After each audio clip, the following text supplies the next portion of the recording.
And we're sponsoring tonight's forum, and we're so pleased to have you all here this evening. We're also pleased to be able to take tonight's forum, and it will be rebroadcast on the City Connect station. So tell your friends, if they were unable to be here tonight, that they can tune in to watch it. Let's stand and we'll do our flag salute, and I've asked Ronnie Sharp to do that for us, please. Attention, salute, pledge. I pledge allegiance to the flag of the United States of America and to the republic for which it stands, one nation, under God, indivisible, with liberty and justice for all. Thank you all, and please be seated. Ronnie, we've got a couple of cards coming up. And please, if we submit your cards, and Ronnie Sharp's here, and Virginia Bradshaw, if you'll hold your cards up, they'll take them from you and bring them up to the front. First, I'm Marilyn Bradford, and I am president of our PAVE organization, and we have several of our members that are here this evening. If you're a PAVE member, would you please stand so that we might recognize you? PAVE members, please stand.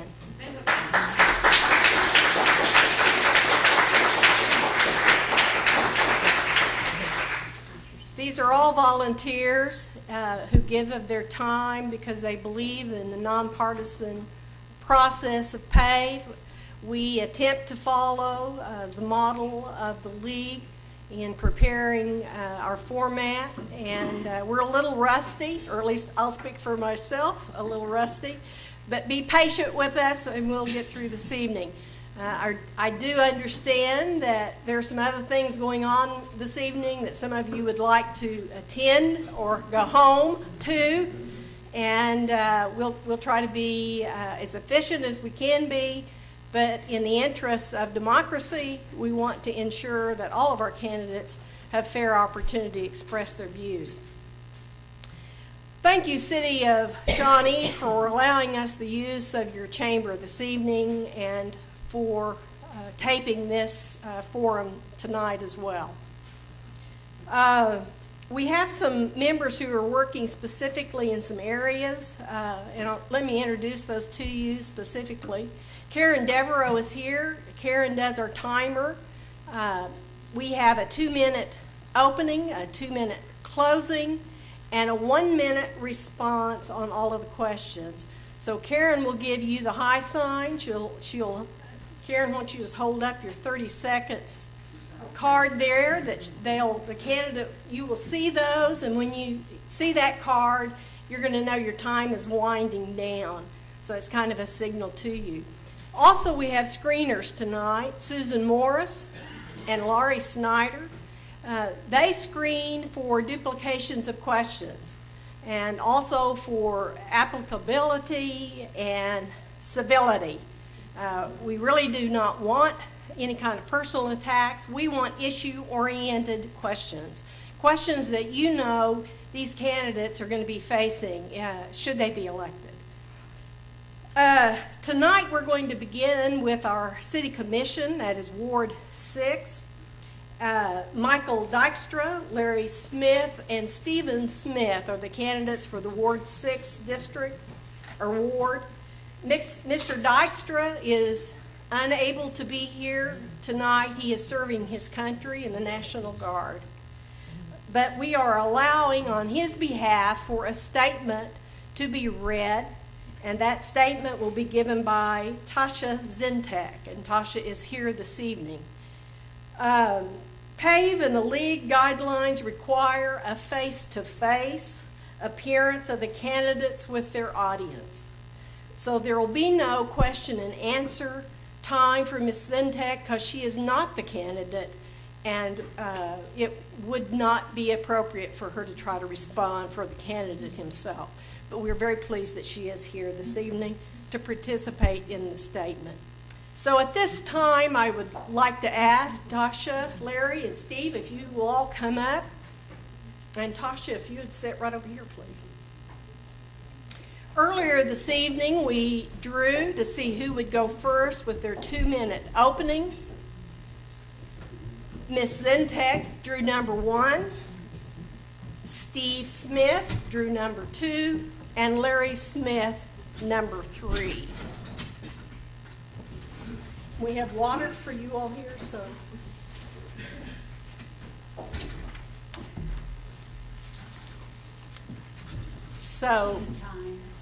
Yes.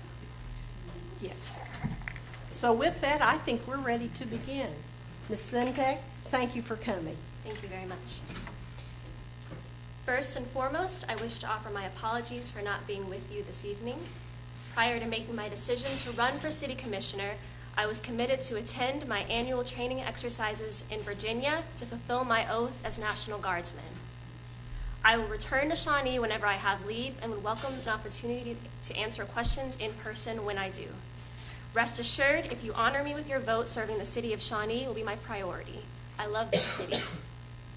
My run for Ward 6 Commissioner is my way of giving back to the town that has given so much to my family and I. As a community, we have too much in common to worry about the minor differences, and as Ward 6 Commissioner, that is what I will focus on. I believe there is a unique opportunity for a leader to step up and help move Shawnee forward. With the resources we have in this community, we can thrive if we learn to work together. Our citizens are hardworking, responsible with their money, and give back to the community. I think that our city government should reflect those principles. I decided to run because over the past few years, I feel the city government has lacked direction and that our tax dollars weren't being spent sensibly. Our future as a city depends on our leadership, and the responsibility that we have as leaders is to be thoughtful stewards of city resources. Our constituents, our children, and the future of our city all depend on it. I know some people have called me a tribal candidate, but while I'm a member of one of the local tribes, I'm a Shawnee taxpayer and citizen. The relationship between the local tribes and the city government should be based on mutual respect. The current method of demanding money from tribes is not the way to go about addressing Shawnee's challenges. Along with my military service, I am by trade a field engineer and a journeyman carpenter. I live and work by a basic set of principles. Both experiences have taught me that in order to get a job done, you build relationships based on mutual respect, determination, and hard work. That ends up fostering cooperation, and you accomplish your goals. In running, I'm just trying to foster that cooperation. As City Commissioner, I'll focus on developing the whole town, not just the I-40 corridor. Our downtown and Old Shawnee are great, but could be greater. Developing all of Shawnee is part of my mission. If elected, I'll do my best to serve all of Shawnee wherever you live or work. The city government has spent too much time focusing on who to blame for its challenges. Let's focus on working together with all of the tools at our disposal as a community to build a better Shawnee. Ms. Zentek, thank you. Thank you for your statement.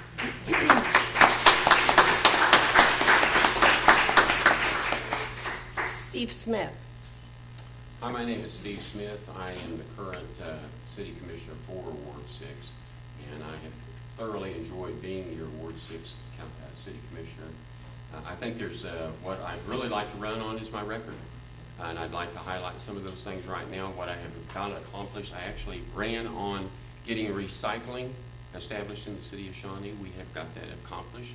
I'm very proud of that part. We've got a brand new airport terminal out there that is great and has brought in a lot more business to the city of Shawnee. Our Kickapoo Street is way underway. It's been a long time coming. I did meet with ODOT on several occasions, including with my granddaughter for 4 hours with a bunch of engineers. That was real thrilling. We have a brand new park for our swimming pool, $4.2 million. We'll have that operational sometime in the near future. I was real instrumental in pension reform for the city of Shawnee. We were able to come to a compromise with our city employees so they can still have the pension benefits, and yet we saved the citizens over $600,000 in our first year that we had our results from that. The expo improvements, we've improved the parking lot since I've been around, the buildings, and updated the lighting in some of the areas out there. We have new public safety equipment for our police and fire, and a new siren system and radio systems for both police and our fire department. Upgrading Our economic development, Hunt Properties is our biggest thing that I think we've done for many, many years. It's a $50 million plus development that will be on the west side of Kickapoo and I-40, bringing in lots of businesses that will serve both the community and generate tax dollars. Future plans, we have our master plans for our water and sewer we're working on right now. We are trying to get Kickapoo Street 4-lane from the Kickapoo Spur and connecting with Beard Street. We hired a city attorney, and our collections and our fines were up well over $1 million last year. We have reduced a lot of that paperwork. Kickapoo Tribe, we did strike an agreement with them to allow in lieu of tax for their casino out there, and they buy water and sewer from us. Why should you vote for me? Because I have a plan of action to convert our city vehicles to CNG, compressed natural gas. Thank you. Thank you, Steve. Larry Smith. Thank you. I'd like to welcome everyone and appreciate you all coming out and showing up tonight. We need more of this kind of interaction with everyone. Shawnee is my home, Polk County is my county, and as for our homes, we like to improve them and try to make them better along with maintaining them. Who out there can remember who the Smothers brothers were? Tommy and Dick Smothers? Got a few out there. And Mommy always liked Dickie best. Well, Mommy's like Steve best, so a little humor there for you. Likes, I do want to congratulate Steve on getting the recycling program going and the no smoking issue. I think that's good that he improved that. But that's kind of where we stop in our agreement. Dislikes, I'm real unhappy the way they're treating the tribes. They should be working with the tribe and not doing what they're doing with the tribes at all. Governments are supposed to work together and not against each other. That's how we get things done. That's how we get things built. I'm real unhappy over the sports park. It's not that I was so much against the park itself, but it's the way it was financed. I don't know what the leadership down here, what the thinking was, but it just was bad for all the citizens of Shawnee. I'm unhappy with the studies. It seems like we spend an awful lot of tax money on studies and studies. The last study was one to find out where all the water lines were. We don't know where the water lines are now, and I don't understand why there's so much of the tax dollars spent. I just think it could be spent in a better place than that. I think that's all I have to say on that issue. Thank you. Thank you, Mr. Smith. At this time, if we have some questions, we'll start in on our question segment. Ms. Zentek, you're welcome to go, or whichever you're comfortable with.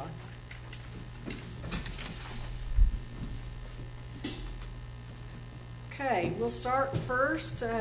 We drew, and Steve's going to go first, then followed by Larry. So my question number one.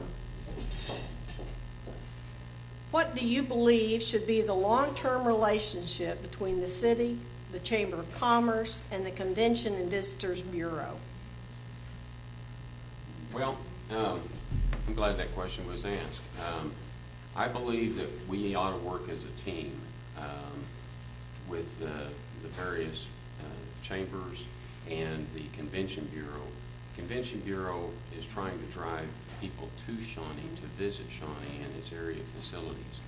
And the long term will be, we've formed another 5036 trust for the Convention Bureau, which will operate on its own. And I think that working with the city and with the Chamber and the Convention Bureau, we'll be able to develop more people to come to see our city, to spend money in our city, and the other facilities around our city. Thank you. Larry, would you like me to repeat that question? Yes, please. What do you believe should be the long-term relationship between the city, the Chamber of Commerce, and the Convention and Visitors Bureau? Well, the long term, would be for, several years into the future, but we need to start back with our attitudes towards each other as to what we're supposed to try to achieve. And they need to be working with each other and sitting down and talking to each other, because that's what's going to take for us to be able to get people to come to the city of Shawnee, spend tax dollar here. Larry, this question is for you first. How will the city pay for the repairs to the water issue?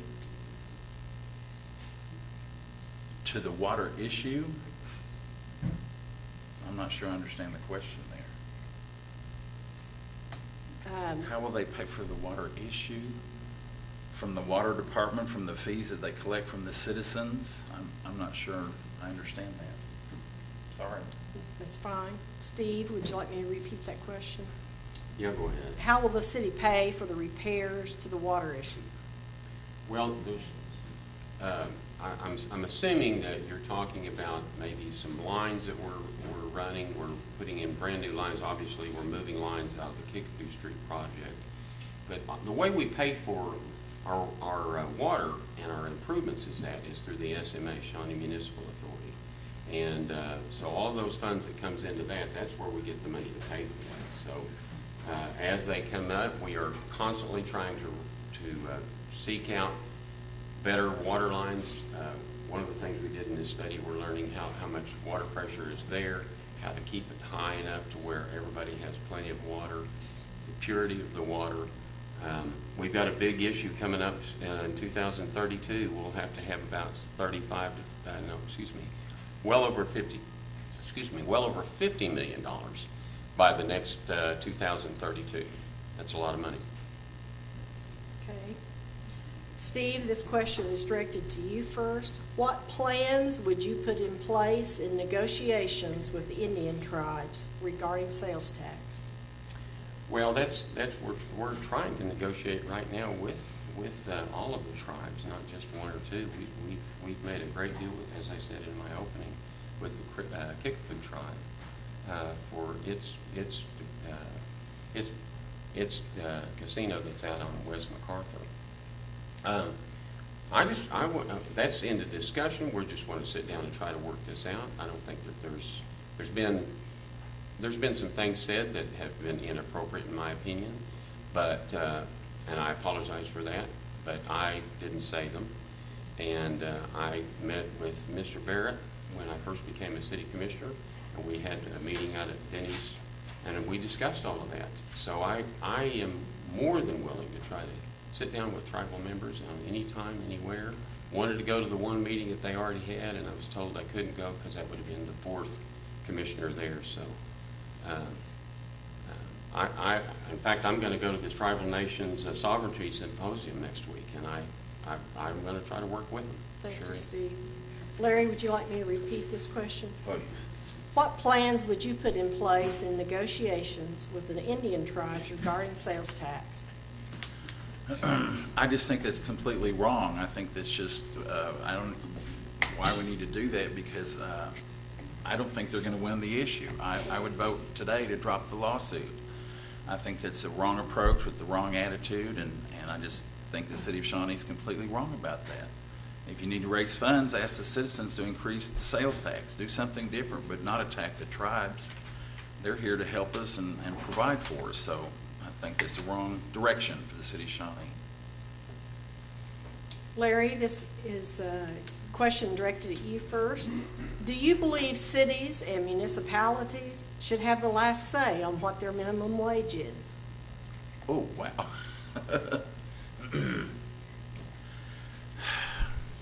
Yes, I do. I think if one community wants to raise their wages and another community does not want to do that, that's local. That's their local politics. And that community ought to be able to do what they want to do.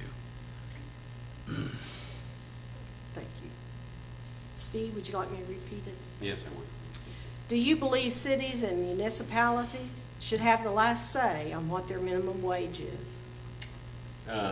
No, I guess I disagree with my brother on this one. I think that if a city wants to pay more money, they should be able to do that, and we can do that. But I think that's a much bigger issue. It involves a lot more people from a state, county, and a nation. So I think that the present system would be left alone, be better served if we just leave that alone.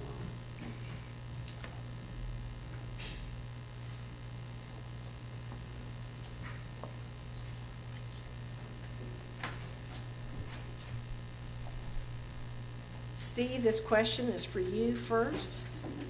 The city recently refused to abide by the decision of an arbiter on a police officer's job. Why does the city refuse to adhere to the contract with the police union?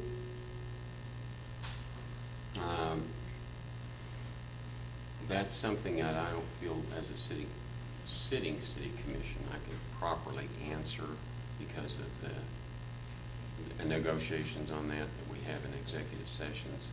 So I don't feel like I should say anything about that simply because I'm not really supposed to talk about issues like that. Larry, may I repeat the question for you? Yes, please. The city recently refused to abide by the decision of an arbitrator on a police officer's job. Why does the city refuse to adhere to the contract with the police union?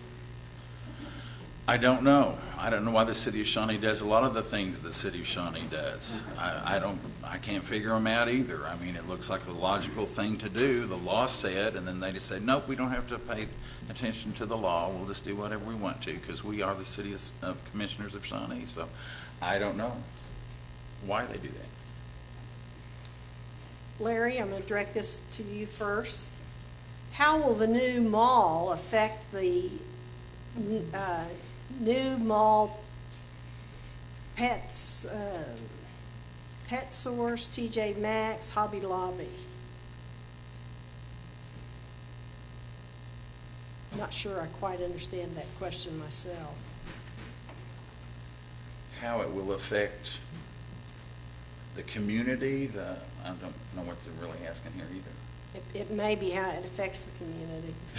I'm thrilled to death those businesses are coming to Shawnee. I wish we could get a Target in Shawnee. I wish we could get a Sam's. I mean, there's dreaming for you, isn't it? But I'm thrilled to death that those businesses are coming here, and it's going to improve our lifestyle and our quality of life, and I'm thrilled to death. And Steve, how will the new mall affect, perhaps it means the other mall, but how will this mall of TJ Maxx and Hobby Lobby affect the city? Well, of course, we're going to be bringing in a lot more jobs for the citizens of Shawnee, and a lot more businesses will be attracted to us once we get this thing put together. It's really not a mall, it's a shopping strip mall type thing. It's not really a mall, though.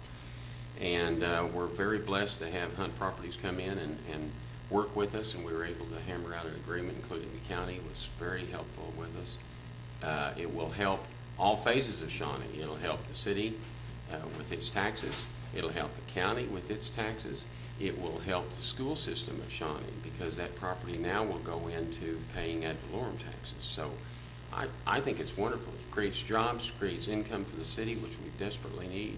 And I think everybody wins, and we'll stop some of the seepage that's going west here. We want people to shop in Shawnee as much as possible. This is our last question.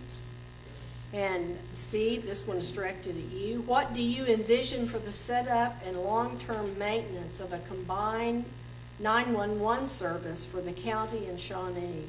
Oh, we're working hard to get that one done if we can. We want to improve our 911 service that we have here. And if we are able to combine that together, all of the citizens in Polk County will be served better for that. We want better communication systems for that. I just think if we can get everybody on the same page with that, the citizens of the county will be profited by it. Larry, would you like me to repeat the question? Yes.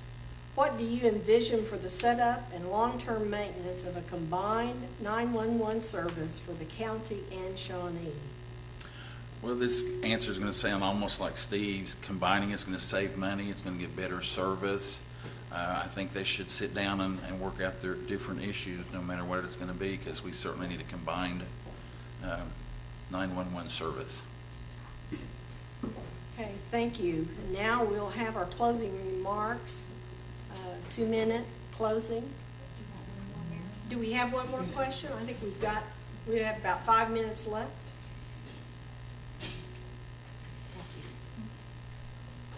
Okay, Larry, this will be for you first. What are your plans as city commissioner to protect and grow existing businesses? To protect and grow. Well, I think we could offer them some more incentives than what we have been offering. I understand that's how they got the Hunt Properties to come here, was through more incentives, but to protect and grow. I'm not sure how to answer that exactly, but Okay. Steve, would you like me to repeat it? No, I think I can answer that one. The protection, I'm not really, we don't protect businesses necessarily, except for our police and our fire department. But to grow businesses, it does seem kind of strange to some people. But when you do bring in businesses like we're doing with the Hunt properties, the mall is excited about that. They're very supportive of that. The more businesses you can bring in, the more other businesses want to come to you because they start getting your place on I-40, and that's going to be our new Main Street, I guess. So anytime you can bring in those, creates jobs, more people spend money, it really helps the economy out, and it allows us to spend more money on our citizens in the form of public safety, better water systems, better fire department situations. The police department is going to be equipped better. Everything just grows from that point forward. We can hire good employees and pay them well, and it just does great. Thank you, Steve. Larry? is this the closing remarks? Is that this portion Yes. of it? I can tell you the difference between a business and a government. Steve cannot. Now, the city of Shawnee should be run business-like, business-esque, if you will. Can't spend more money than what you take in. But the governments have to do what the businesses won't do, and that's what the government, city of Shawnee, should be doing. Different people have gotten involved down here because they had their own personal hidden agendas, something that they wanted to be fixed or corrected in the city of Shawnee. I don't have a hidden agenda about that at all. I would just like to serve the citizens, and I think I can do a good job with it. Thank you. Steve?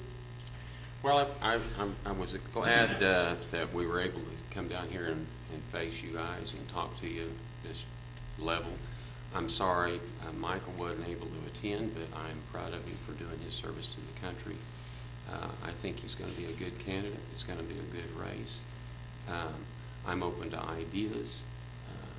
I want to make the city more open. That's what I ran on before. We want to grow this city, and it's times when you think you could get something done and you try so hard, and then the next thing is it becomes real easy, or something just breaks.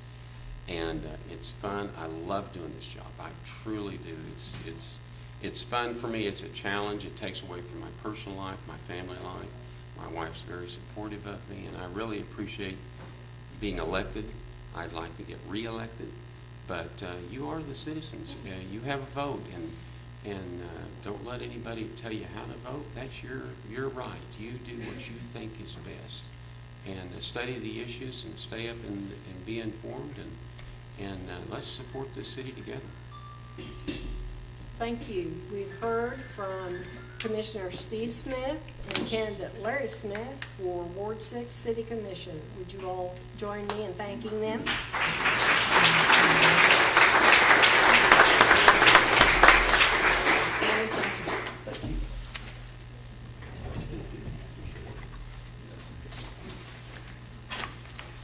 Now we'll move to the next portion of our program this evening.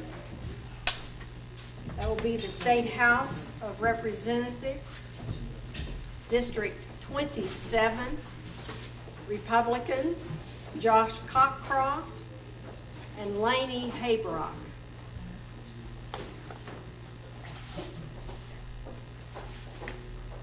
Oh, I forgot to have them on.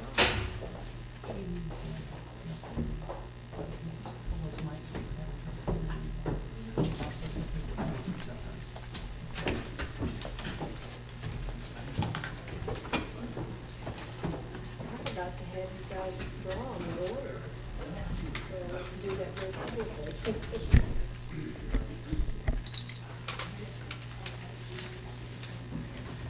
We have numbers 1 and number 2, so who wants to go first? Should we do ladies first? Ladies first. Should be 2 numbers.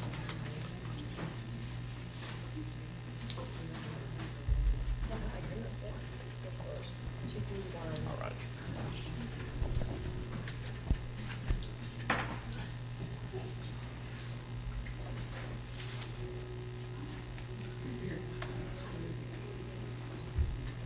No Democrats filed for this office, so this election will determine who is elected to the House District 27.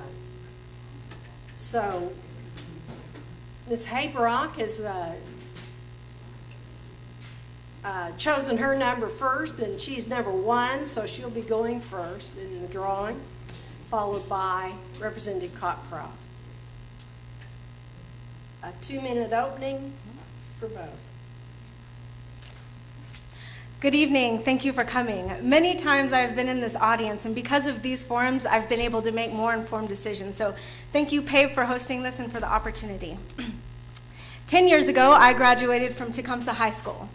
I received an education in politics and economics at a top 10 conservative Christian university. And I received my education in real life when I came home. My grandfather, through a series of strokes, became mostly bedridden. And through that experience of being a caretaker, I saw many of the challenges our seniors face today. For example, when we asked for help, we were told more than once, yes, we can help you, but it may cost your home. Now, I open with this story because it begs the question, does our legislation reflect who we are? Are we protecting the rights of our seniors? Are we fighting for our soldiers here at home just as hard as they are fighting for us overseas? Are our laws as friendly to all businesses or just big business? And are we giving our children the education they deserve? Now, I have been a business owner for 4, going on 5 years, and if you make decisions based on what is urgent versus what is important, if you spend time reacting to problems rather than anticipating them, your business fails. Now, perhaps we have grown accustomed to a reactionary government, but that is not good enough. And sure, things could be worse, but they should be better. And that is why I am running. Thank you. Thank you. Representative Cockcroft. Thank you very much. First of all, it's good to be home after a 4-month-long legislative session.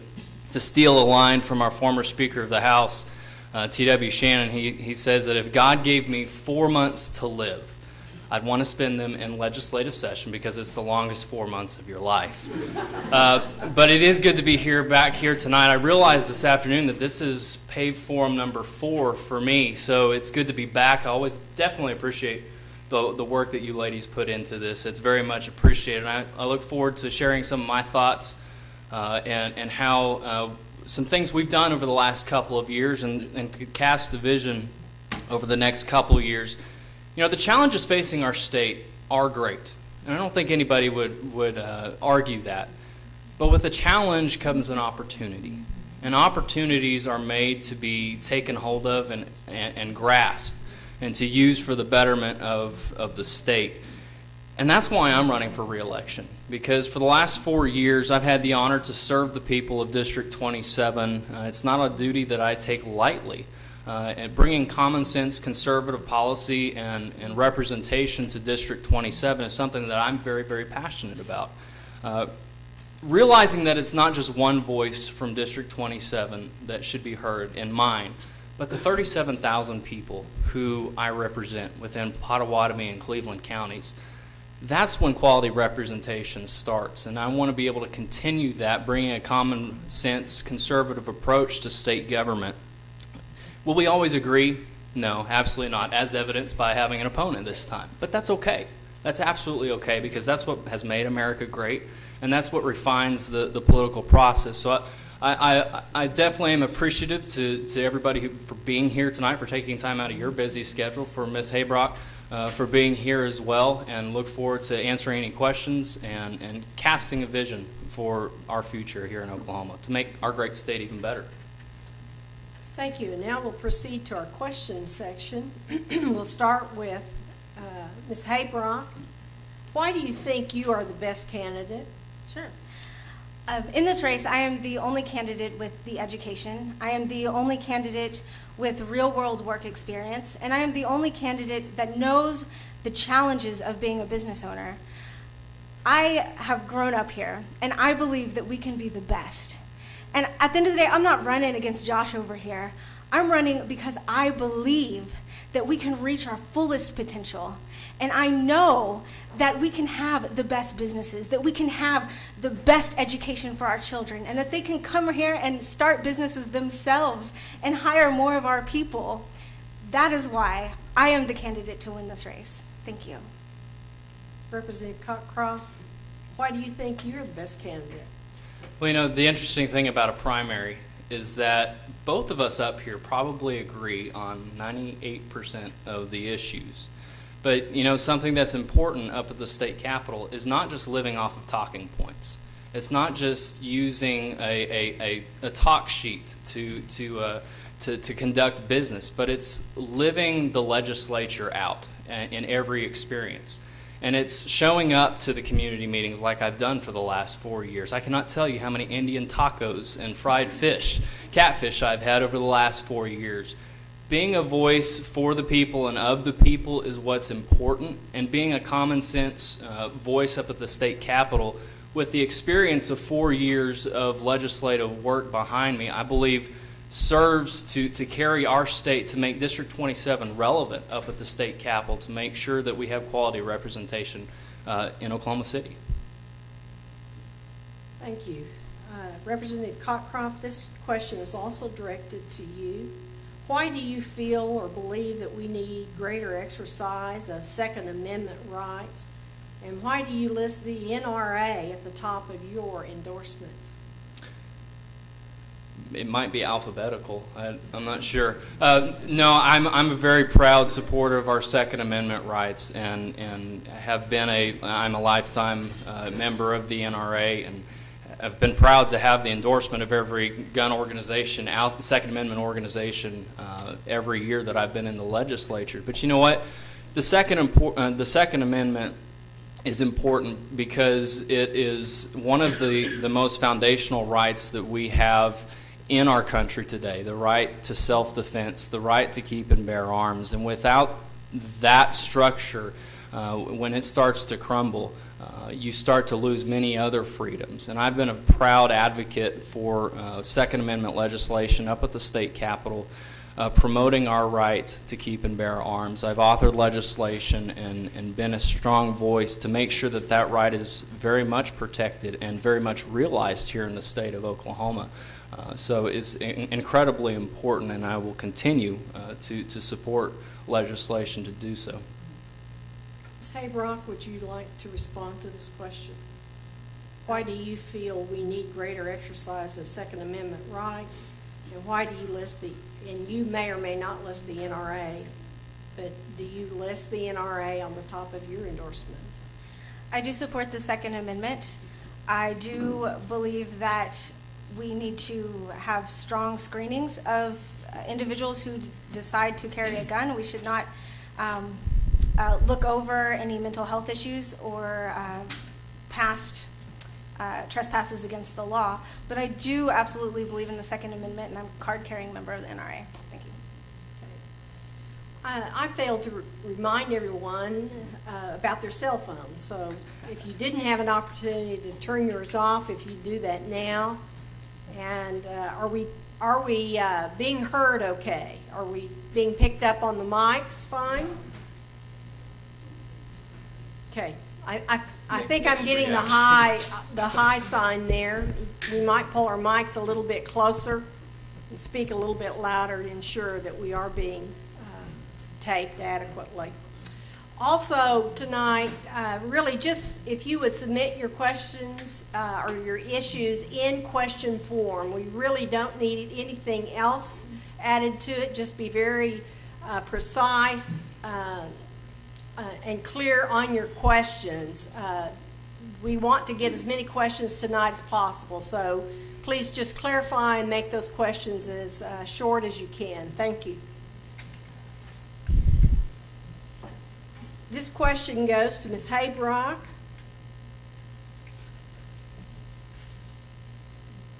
Do you think climate change is happening due to man-made pollution? If not, then what is causing it, or is it a fallacy, and why? I do believe that climate change is a real thing. I do believe that regardless of if you believe that climate change is man-made or not, we are called to be stewards of this earth, and we should be responsible citizens for that. Representative Cockcroft, Could you would repeat like it me to again? repeat it? Please. Okay. Do you think climate change is happening due to man-made pollution? If not, then what is causing it, or is it a fallacy, and why? It's a deep question. First of all, climate change is a real thing, and climate change has happened all throughout history. There's always periods of cooling, there's always periods of warming. To say it's completely blamed upon man-made pollution, I think, is a fallacy. But, of course, we have to be proper stewards of our surroundings and our environment. You know, we have... I had a conversation just the other day with a constituent in Tribby that thought that we needed to promote a statewide recycling program a little bit better, and he had some great ideas about it. And I think that's, you know, there are always things that we can do to make sure that we are protecting, that we're keeping Oklahoma grand. That's always been the saying, that we keep Oklahoma grand, and I think there's always steps we can take. But I think that climate change sometimes has been a buzzword, especially on the federal level, for wanting government to have a more intrusive stance on our private lives, and we have to be very careful of that at the state level. Representative Cockcroft, this question is also for you. What is your position on local cities and municipalities being independent from state infringement and control in regards to the minimum wage law? This year, this legislative session, the Oklahoma legislature passed, and then Governor Fallin did sign a local control prohibition for a local municipality to set its own local minimum wage. And I think there was a lot of discussion about it, and here's where I stand on it. Minimum wage isn't necessarily a local issue because it affects the communities around us, and we cannot simply say that raising the minimum wage in one municipality is going to infuse very much money into the local economy, because that money has to come from somewhere, the local taxpayers. And we've got to be very careful about how we approach that fact. We don't have a revenue problem here in the state of Oklahoma. Revenue has been at an all-time high this last year. What we need to be careful of is our spending, making sure that every dollar is being spent the right way. And that way, the local communities have a better infused local economy. Thank you. Ms. Haybrock, what's your position on local cities and municipalities being independent from state infringement and control in regards to the minimum wage law? I do support local control. I do think that it is important that our small businesses become very engaged in our government because that minimum wage is going to define how successful your town, your city is. So the most important question is, are we doing what's best for our small businesses? Because what is good for small business is going to be good for everybody. I just met last night the man who started Express Personnel, and he said that, okay, my time's almost up. He said the most important thing whenever it comes to hiring people is to make sure that the businesses are successful, obviously. And so that is the most important thing. We need to make sure that we are catering to our small business crowd, because 98% of businesses have less than 100 employees. That means the small businesses are the ones running our economy. Ms. Haybrock, this question is directed to you first. The governor has refused to expand Medicaid, though it would help many and cost the state little. If the legislature could expand it without her, would you favor expansion? Why or why not? Sure, that's a good question.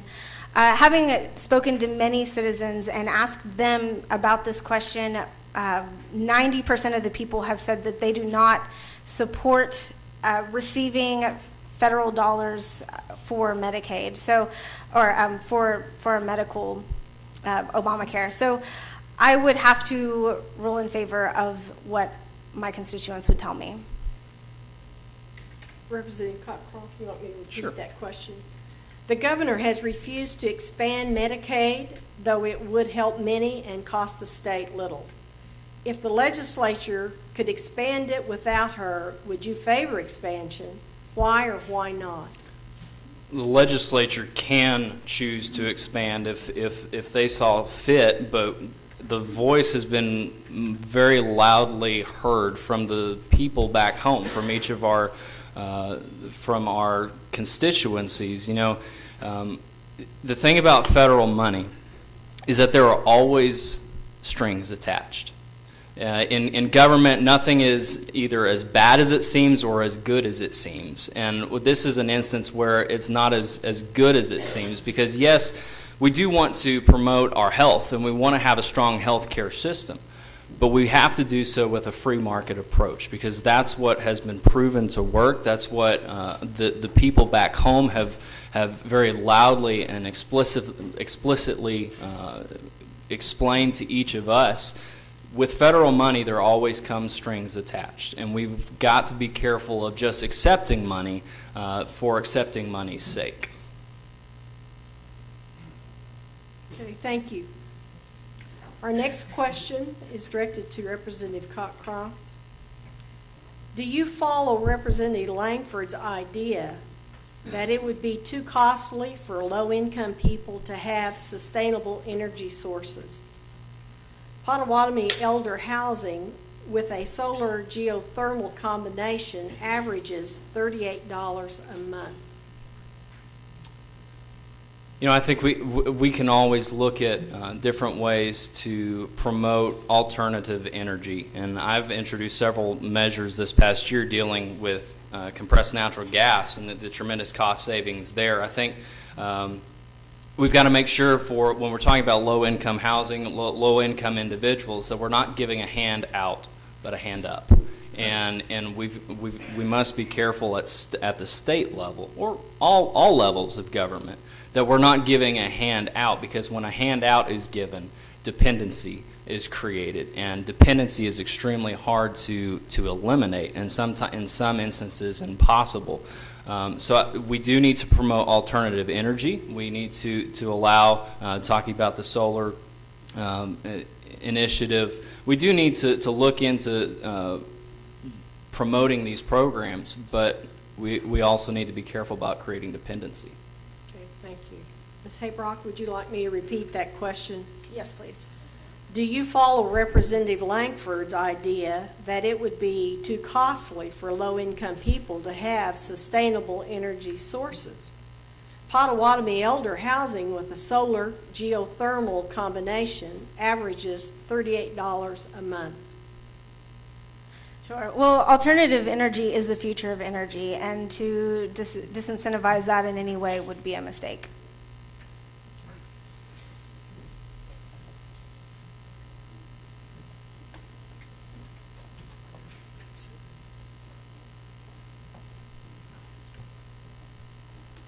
Okay. This is more of a statement. Ms. Haybrock, you are first. So let me see if I can get through this. 32,000 Americans are killed by guns every year. 3,000 children die every year in emergency rooms in the U.S. from gunshot wounds. People ages 15 to 19 die by gunshot, or it is death by gunshot is the second leading cause of death for people ages 15 to 19. How would you remedy this? Well, as I stated earlier, it's important to have background checks and mental health checks. It's important to protect our Second Amendment right because, well, first of all, most of us live in the country and you may have wild animals attack you, but we also should have the right to, if somebody's breaking in, we need to be able to protect ourselves. I don't want to go too deep, but you know, if we look at Europe and what Hitler did, taking away people's guns, perhaps if that one thing hadn't happened, then some of us may not have relatives that are a pile of ashes in Europe right now. So. Representative Cockcroft, would you like me to go through this? Sure. Unless you're too tired. No, not a problem. 32,000 Americans are killed by guns every year. 3,000 children die every year in emergency rooms in the U.S. from gunshot wounds.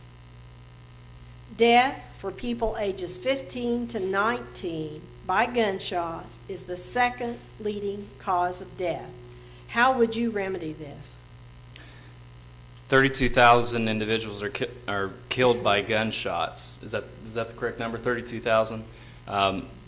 That pales in comparison to the number of people that die from medical malpractice, and that pales to in comparison to the people who die from knife wounds as well. I mean, you can find statistics that will back up any point of view.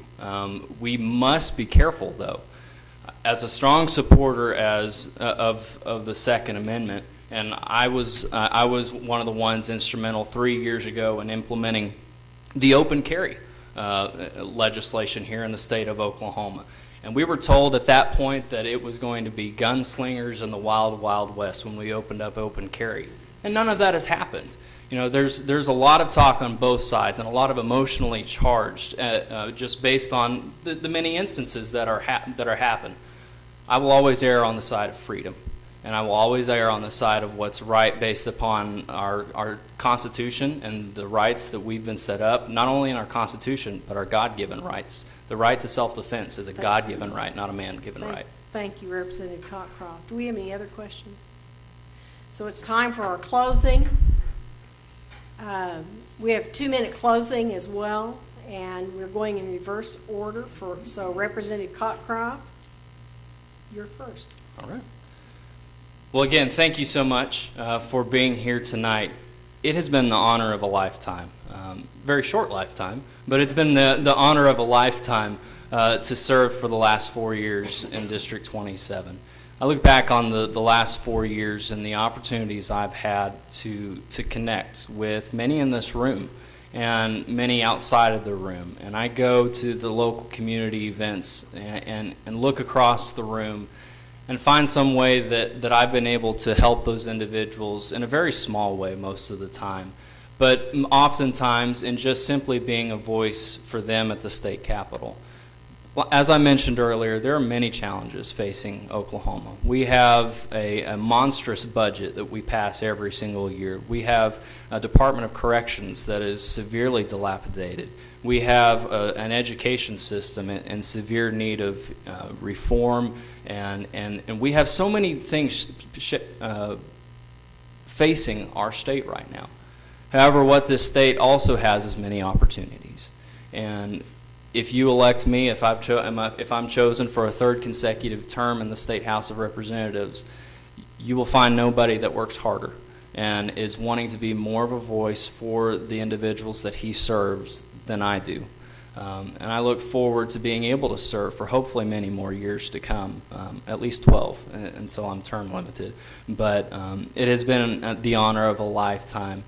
We have many opportunities ahead of us, and I would be more than honored to help lead the charge to take advantage of those opportunities for the betterment of our state.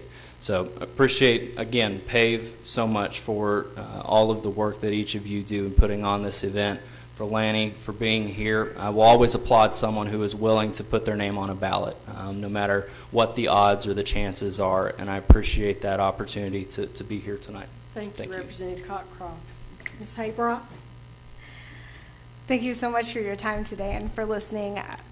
If you believe that what we have is the best that we can do, if you believe that we are adequately protecting the rights of our senior citizens, that we are adequately fighting for our servicemen and women, that we are adequately supporting our small business just as much as we are supporting our big business, if you believe that we are doing the best that we can, then vote for my opponent. But if you believe for 1 second that we can have the best schools, that we can have the best education for our children, and that we can have the best jobs here, right here in our county. Look, I'm not a career politician. I'm simply an individual who is passionate about making our community great. So that is why on June 24th, my name will be on that ballot. And I sure hope y'all will vote for me. Thank you. Thank you. Please join me in thanking Representative Cockcroft and Ms. Haybrock for participating this evening.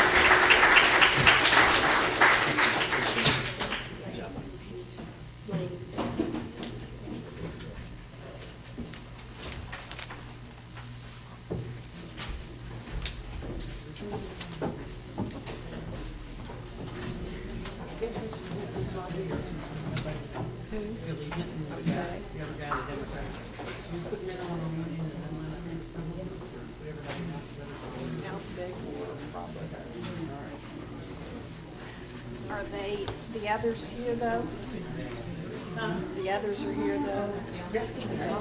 So we've got 6 candidates. Yeah. We have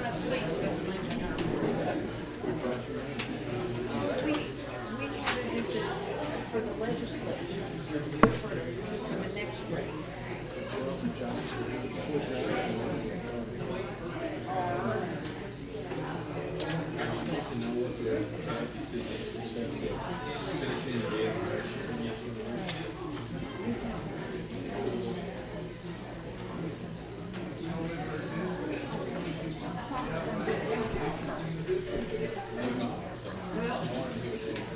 And she may run out of time.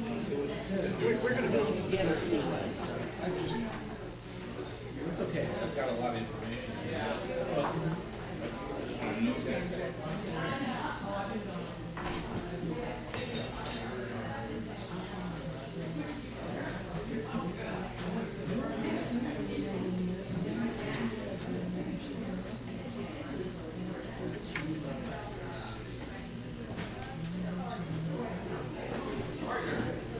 Could I have the State Senate District 28 candidates to come forward? We're going to draw for our positions.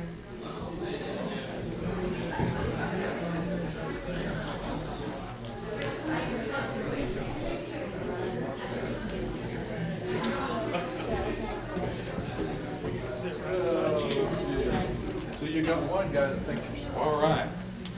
So help me remember which probably more numbers than you all done. draw, because when I get up here. Who wants to go first? There should be 6 numbers in here, I hope. Okay. You want us to sit in the, I know, but do they want us to sit in the number of? No, I just need to know what your numbers Okay. are. I'm number 4.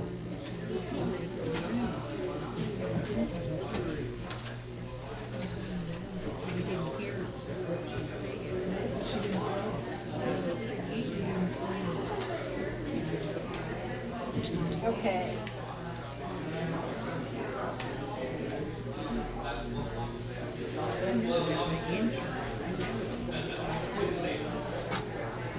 Who was number 5? Me.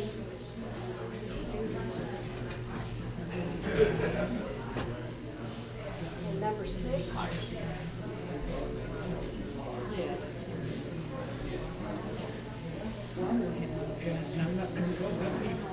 Number 1? Mike Bell.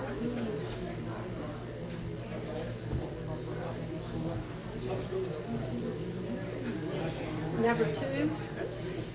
Joe? And Scott.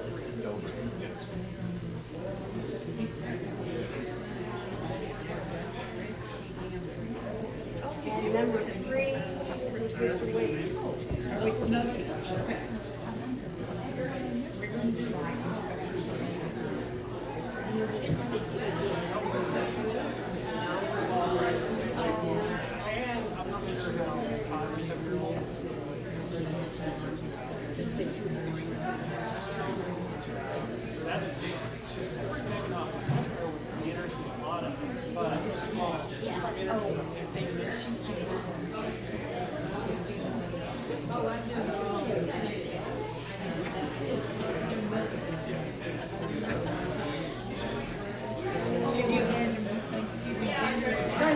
the candidates, I realize. Okay,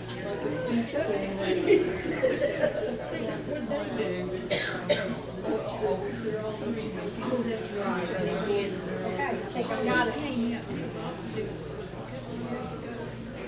So hopefully I use you all straight tonight. I'll do my best.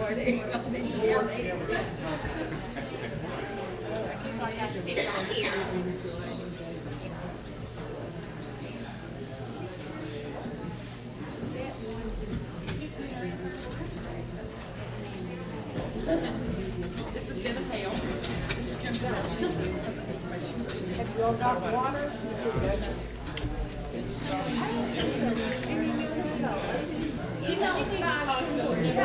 Sent him a question asking what scoring update.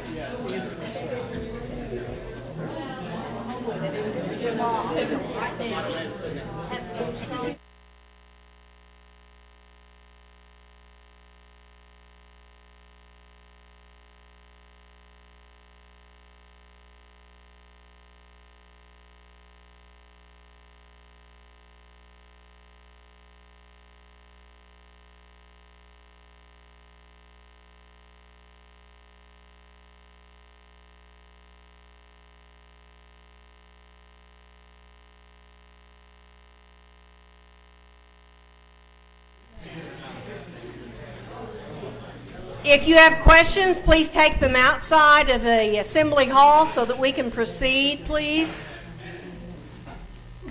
Our candidates this evening have drawn in the order in which they're going to make their presentation of their opening statements. Opening statements are 2 minutes. Closing statements, 2 minutes. They have 1 minute of a response to each question. So please write down your questions and get those sent to us up here at the table. We cannot ask a question if you do not submit that question to us. We'll begin first with our opening statement by Mr. Ballard, followed by Mr. Dobry. Third will be Mr. Mashek. Fourth will be Mr. Williams. Fifth will be Mrs. Rainwater. And our sixth will be Representative Smalley. Let's begin. Opening statements, Mr. Ballard. First of all, I'd like to thank each and every one of y'all that came out tonight. No matter what party you belong to, I really wish there would be a lot more people to show up to these events because our country and our state's in dire straits. Also, I'd like to thank PAVE for hosting this event, and I'd also like to thank the people that are watching this on cable and through the internet. I'm retired from the United States Army, served time in the Oklahoma National Guard. And I have a wife, Lori, 2 kids out of the house, and 2 granddaughters, twins. And I always thought that when I retired from the military that I would go fishing and catch up on lost anniversaries and birthdays and that kind of thing. But with the situation that's going on in the country and the state with an overreaching federal government and out-of-state special interest groups telling us what we should be putting up on our state capitol and what kind of light bulbs and what to eat and what to drink, that is the reason why I'm running, because my granddaughters and my nieces and nephews, I feel like, are not going to have the same opportunities growing up like I did when I was their age. And that is the reason why I'm running. Thank you. Thank you, Mr. Ballard. Mr. Dobry. Thank you, and good evening. I want to thank PAVE for hosting this forum tonight to allow all of us to be here to present our views to all of you. And I want to thank Marilyn Bradford for being moderator for this large group. And I want to thank all of you for being here tonight to participate in democracy. It's what makes our democratic process better, and hopefully we will have a good result when we have more people that are involved in knowing what's going on in their community and their state. My name is Joe Dobry, and I'm running for State Senate District 28. I'm 45 years old. I'm married to my wife, Laura, who is present tonight. And we are happy to let you know that we are on baby watch and expecting sometime in the latter part of July. which is going to be a happy addition to our lives. And I want to thank Laura for a happy and wonderful life. Thank you, Laura. My family moved to Oklahoma in Lincoln County over 100 years ago to the farm that was started by my great-grandparents, and we still own that farm. When I was a teenager, my dad died, and my mother went and worked outside the home for the first time in years, and me and my brother began to operate that farm, and we still operate that farm, me and my brother. But me and my brother are actually the muscle, my mother is the brains. But through that, we've learned a lot of things, hard work and determination. And after that, I went on to school and I became an attorney. I have an office in Chandler. And in Chandler, and like a lot of other small towns, you deal with a lot of legal issues involving a lot of small friends and people with small and large issues. And I've tried to deal with them honestly and faithfully. I'm running for the state senate because I want to protect our way of life, our rural way of life, from an overreaching federal government. And I hope to have that opportunity. I will listen to you, and I appreciate when to ask for your vote and support. Thank you. Mr. Mashek. Yes, I want to thank PAVE for this forum and everyone who's come here. It's very important to do this. I appreciate the fact that it's also recorded so that those who were not able to attend or chose not to attend will have the opportunity. And also I want to thank all the candidates who are here. We have a good showing so that you can meet us all and get to know each other. And I appreciate that respect for the process and the respect for each other to show that. Like I said, this is what we're here about. I'm Charles Mashak. I'm running for the state senate in District 28. I grew up on a family farm that's been in the family for over 100 years. I live with my wife and my 2 young daughters, and that's the reason I'm running. I want to make sure that my daughters have more opportunities than I had and those have now. I want to ensure that Oklahoma is the place that they want to stay, get the education that we determine they need, and they can raise a family just like all of us who've chosen to do in this room. I want to thank all of you for coming here and asking these questions, because you're going to hear a lot of things that we're similar about, and it's a hard decision.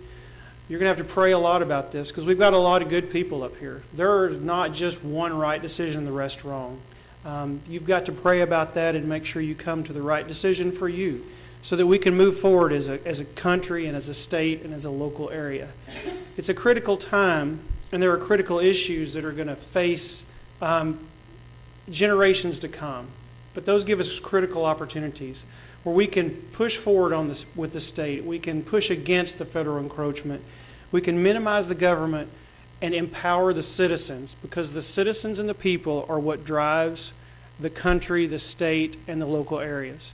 That's what I will focus on, empowering the citizens, not providing the government to control things, but to allow you to control things through your wishes. Once again, thank you all for coming, and I look forward to your questions. Thank you. Mr. Williams. Thank you. The first thing I want to do is say hello to my wife, Joyce. Glad you're here, dear. She's my best friend and my best critic. So when I get home tonight on the way home, I'll know what I did good and what I didn't do good. She's a great lady. Thanks, Marilyn. And it's great to see Susan again. Gosh, we worked together years ago on children's issues, and I want you to know if I win, I'm calling you out of retirement. Just want to give you notice tonight. I'm running for state senate for many reasons. 2 of them that I want to talk about initially is that we've got too many people in our society that are dependent on government, and we have a rash of things that are happening that we must change as a community. Welfare reform, and it started years ago in the 60s, and it was intended to do good, but it's made people dependent, and we've got to make them independent. It's time that we had some regulations. It's no more free lunches. We have generational people on welfare. In the 70s, when I was selling insurance door to door, I ran into a lady that had 6 kids, pregnant with the 7th one, never been married, all different fathers, and I said, why? And she said, I get another check. I said, how much? She said, $125. I can take you in my mind to the place in El Reno where that happened. I have never forgotten that in 1972.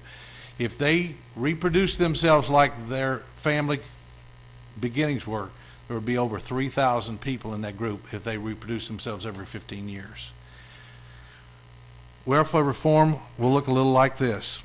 Oklahoma will pay for only one child born. If you want to have more children, you can, but don't expect us to pay for it. Welfare parents will be required to attend parent-teacher conferences, no exceptions. Welfare parents will be required to help their children with their homework. Welfare parents will be drug tested, and if you fail the test, you lose your benefits.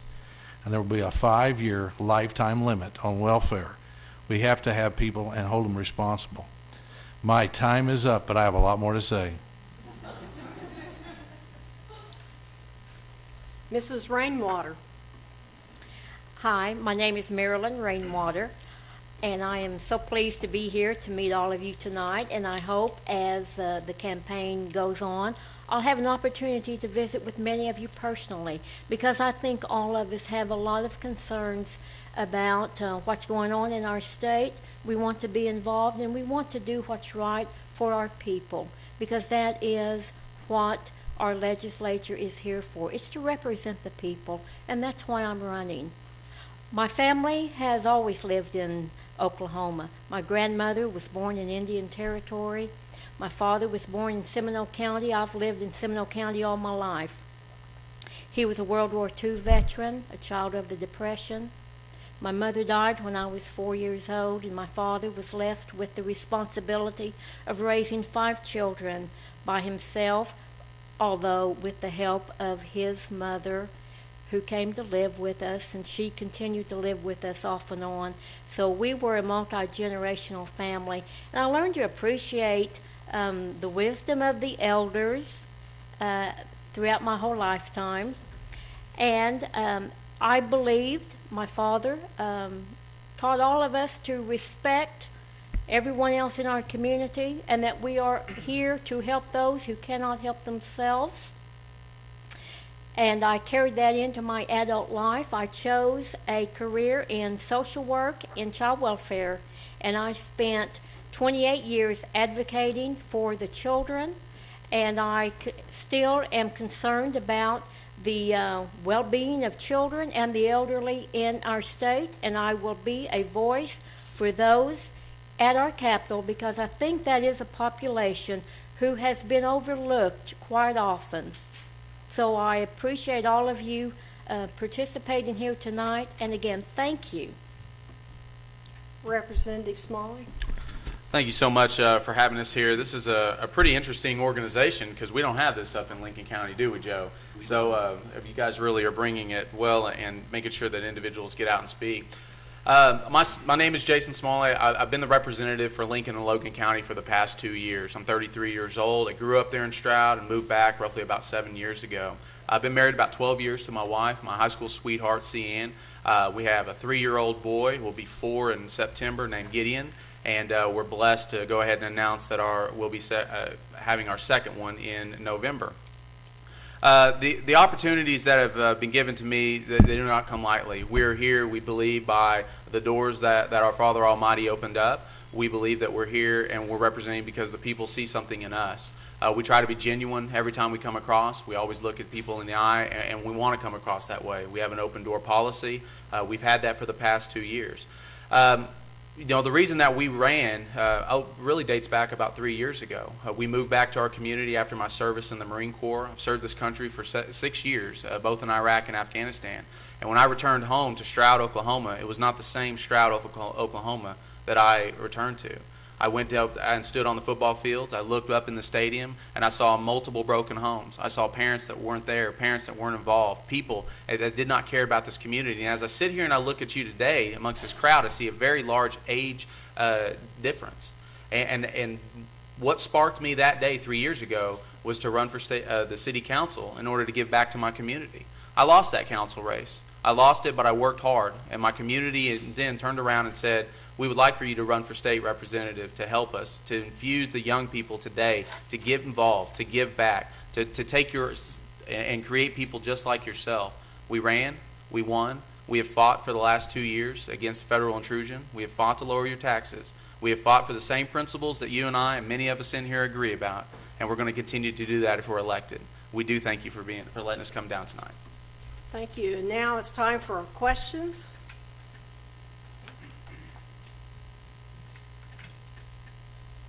we need some more questions to come out to the front. Recycle, that's funny. Well, let's recycle some. That's the but city council. Please, if you all would, submit some questions. Mr. Ballard, we'll start with you. Why do you think you're the best candidate? For one, I've got over 30 years' experience in public service through the United States Army, the Oklahoma National Guard, and being a leader in the Boy Scouts of America.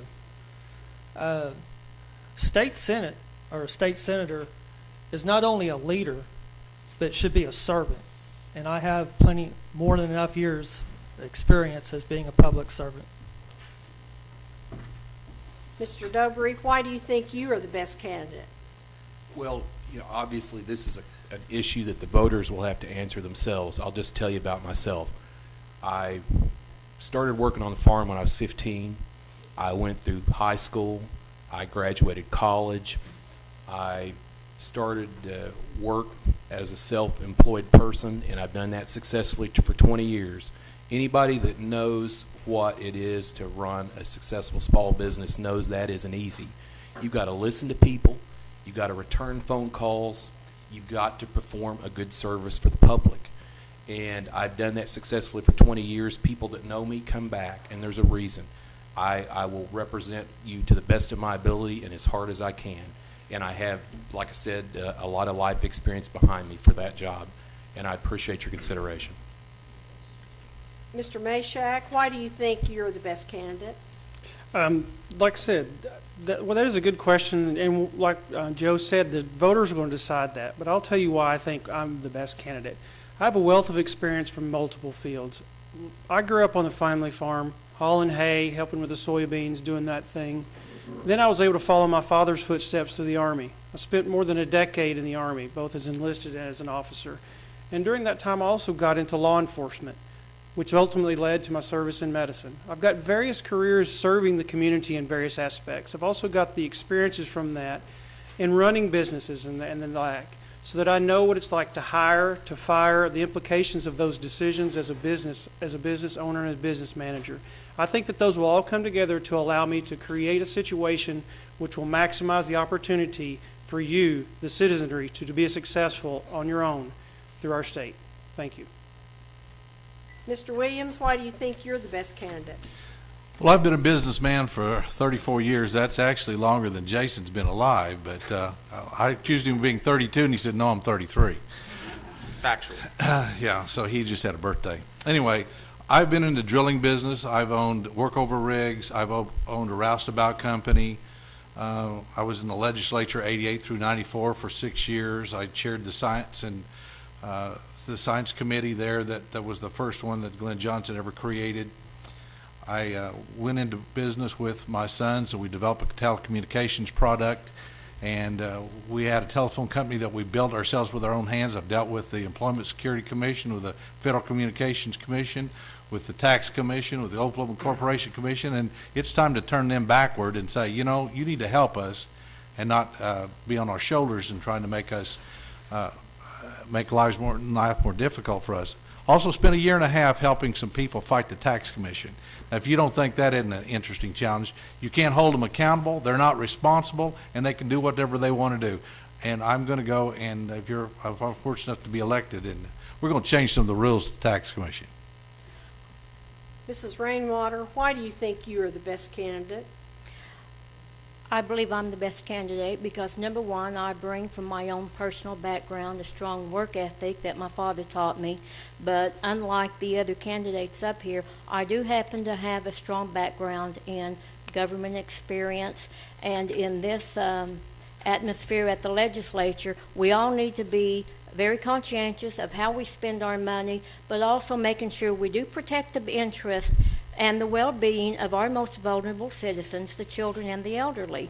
And working with child welfare and DHS for 28 years, I have a lot of knowledge about the Medicaid rules, the services and the programs that are needed, and a lot of the policy that's already in place. For instance, we already have welfare reform in that there is a 5-year cap on a child receiving a TANF benefit.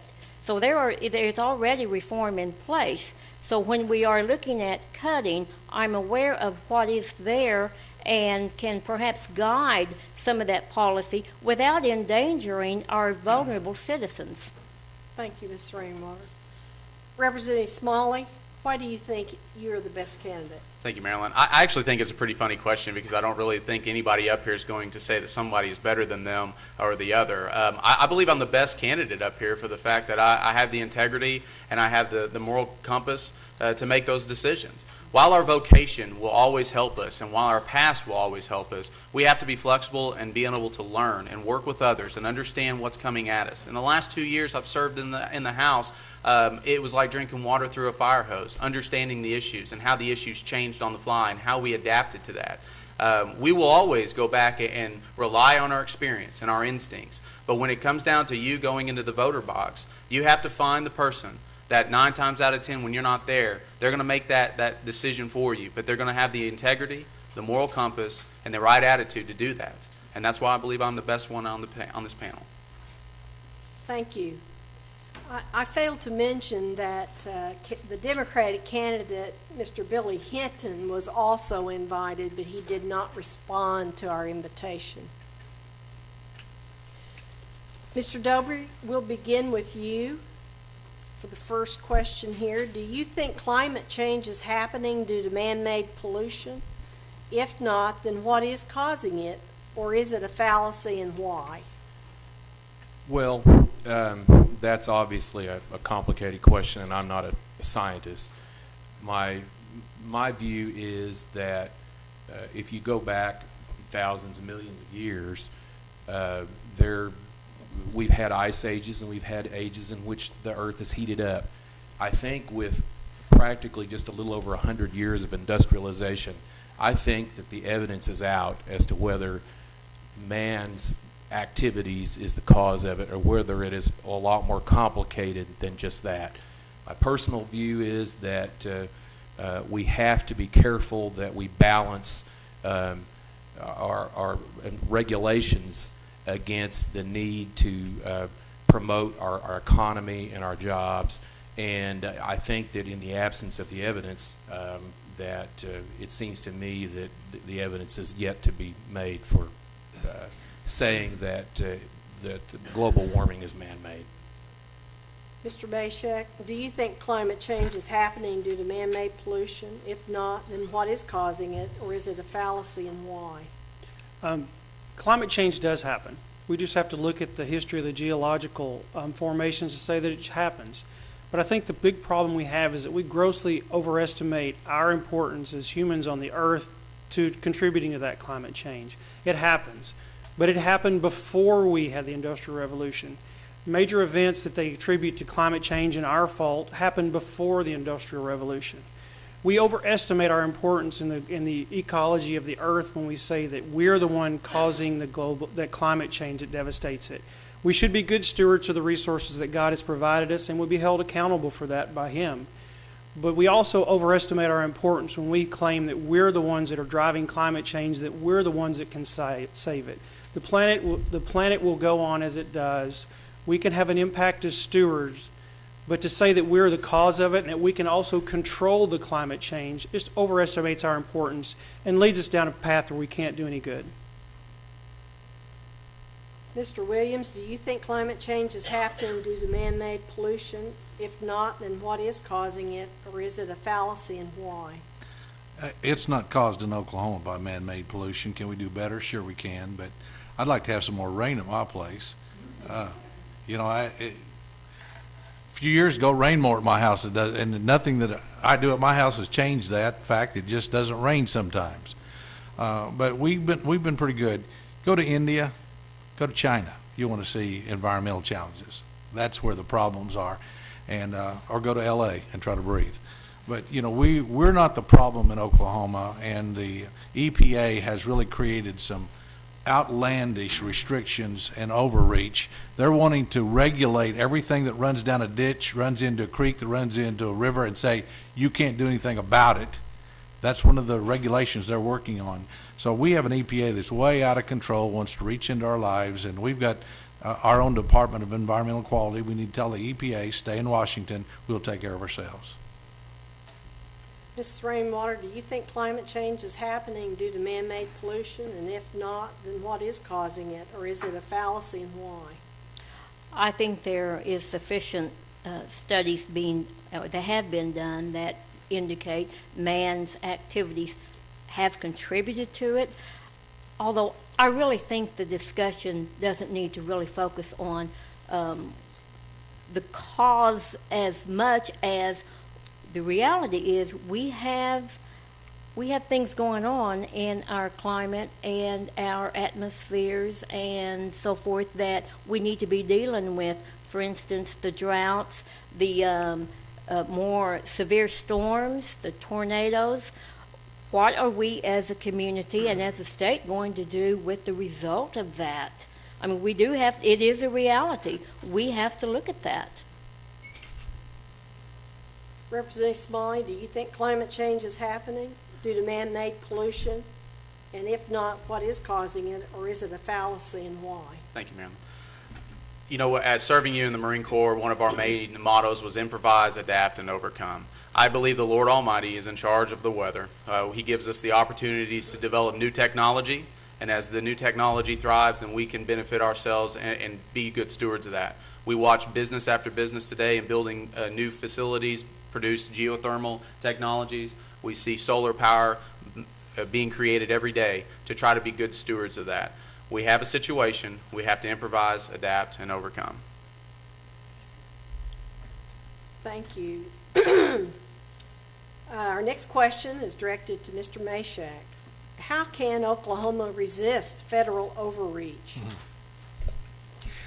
To resist federal overreach takes an active process. The federal government currently thinks that they need to take care of things for us, even things that they say that we don't even know they want to do. What we need to do, first of all, is eliminate the necessity for these programs. Take care of our own problems, take care of our own solutions, and do the things so that we can do that. There are many legislative mechanisms which the legislature uses, and there's some others that we can move forward to do that to stop further encroachment. But what we need to do is first stand up, take responsibility for ourselves and our actions. Tell the federal government we don't need them, we don't need their strings, we don't need the funds that tie in our hands and tell us what to do. We need to be responsible for ourselves, make our own decision, and tell the federal government we'll handle our problems. Don't dictate how we solve our problems or move forward to empower our people in Oklahoma. Mr. Williams, how can Oklahoma resist federal overreach? Well, each agency of government must reduce its reporting documents to one document per business. Legislature will review all regulations of business and will eliminate all unnecessary regulations. All federal regulations will be assigned to an appropriate state agency to perform, and all unnecessary federal regulations will not be enforced, and appeal to the feds to eliminate them will be pursued. Another thing that I think needs to happen is every agency in Oklahoma that has a policy or position, all Indian tribes should be able to mirror that and have it approved. I think it's real important that we work together. Chairman Barrett's here tonight, the great Potawatomi Nation. I can say that because my daughter-in-law is in the Housing Authority, and she's Potawatomi. I'm two of the most wonderful grandchildren you've ever seen in the world. Caleb and Kristen spend their days over at the Child Care Center, and they're Potawatomi children. And we need to partner with them and work together for business growth and development in the state of Oklahoma. We have 39 tribes here. We ought to all partner together for future growth and opportunity. Thank you, Mr. Williams. Ms. Rainwater, how can Oklahoma resist federal overreach? Well, in terms of overreach, I don't know what the specific issue that whoever wrote that question was posing.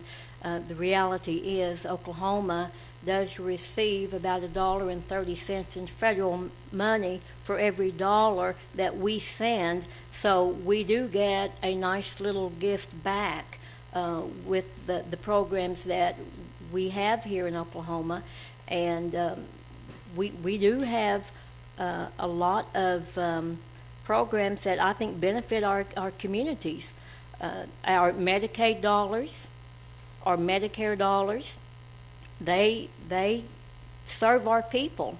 And if we want to talk about overreach, then we have to decide where we want to cut the programs. And because we do have the option, we can say no to that money, but we have to decide what programs we are going to cut out. And again, it's how do we make that difference up at the local level? Thank you, Ms. Rainwater. Representative Smalley, how can Oklahoma resist federal overreach? Well, I believe it starts at the budget. We have to look at what do we fund and how do we fund it, and how much money do we start to get from the federal government. You've heard that time and time again. What is the percentage that we have to that we receive from the federal government? Are we able to push back on that? And we have in some areas. Are we going to in the future? I believe in education here soon we will. I believe we will lose our No Child Left Behind waiver, and we will have to go ahead and not accept those federal dollars because they won't be given to us. But at the same time, that's working together with you guys, with the constituents and the people of Oklahoma. Because as legislators, if we decide to cut a program, if we decide to say and take action and say this is no more on accepting this money, then we have to have the public coming back and helping us, because everybody will come and wail about it. What program do they are dependent on? What program do they see that's a necessity? We have to work together on that and understand which programs we have to cut and which ones we can cut money-wise in order to push back and say enough is enough. Mr. Ballard, how can Oklahoma resist federal overreach? Marilyn, if it'd be okay if I could respond to the question before, since I got missed on that. Did I miss you? I'm sorry. That's all right, I ma'am. apologize. I'll just make that part real short and sweet. I personally believe that climate control or change and global warming and all that good stuff is a cycle. Our temperatures vary, goes up, down all the time throughout the history of the Earth. And the last time I checked, there has been no people on the planet, on the other planets, Mars or Jupiter or anything, and all the temperatures have gone up a few degrees on them, on those planets. As far as the current question, Oklahoma resists federal overreach. yes, ma'am. When I went to school, we were actually taught the Constitution and the Bill of Rights, and I vaguely remember the 10th Amendment, that all powers not granted to the federal government under the Articles and the other 9 amendments was reserved for the states. And what works well in California might not work well here in Oklahoma, and what works in Kansas might not work in New York. So I believe that the federal government should only be responsible for the 6 or 7 things that's laid out to them in the Constitution, and everything else should be reserved for the states and the local communities. Thank you. Mr. Dobery? Thank you, ma'am. Well, as the panel has discussed, we have to be careful about what federal funds that we accept because of the strings attached to them that may not reflect our Oklahoma values. And there are some instances in which federal funds should be turned down. With respect to what we can do to resist it, there's a fine line there. Matters that are intrastate, that are involved in the state of Oklahoma, are Oklahoma's business. And I, as state senator, will zealously guard that. We have had enough of values from Washington, D.C. and elsewhere, and things that are intrastate need to be made in Oklahoma and stay in Oklahoma, and that's what I will do as senator. Thank you. Mr. Williams, what's the main problem with our K-12 education system? It's the legislature and Janet Barisi. It really is. The legislature cut over $200 million. They added back some money this year, but they didn't add back enough to cover the 40,000 new students we have. They also, when we did 1017 years ago when I was in the legislature, the number one issue for kids in Oklahoma was to make sure that we had class sizes at 20 to 1 teacher up through 3rd grade. But the legislature exempted that rule and let schools do away with it. And for that reason, we have a lot of problems. But let me tell you why that's important. 3rd grade reading proficiency is an indicator, and literacy there, of the future correction beds we're going to need. So it's the problem of the leadership at the State Department, the problem of the leadership in the legislature, and we need to get back to people who have some common sense. listen to the people that work in the classroom, and I've done a lot of work in classrooms. I've tutored for 2 years in grade school, and I know a little bit about what I'm talking about. Thank you. Mrs. Rainwater, what's the main problem with our K through 12 education system? I think there's been too much focus on teaching children how to take a test rather than really focusing on children learning to think on their own, to figure problems out, to just have critical thinking skills.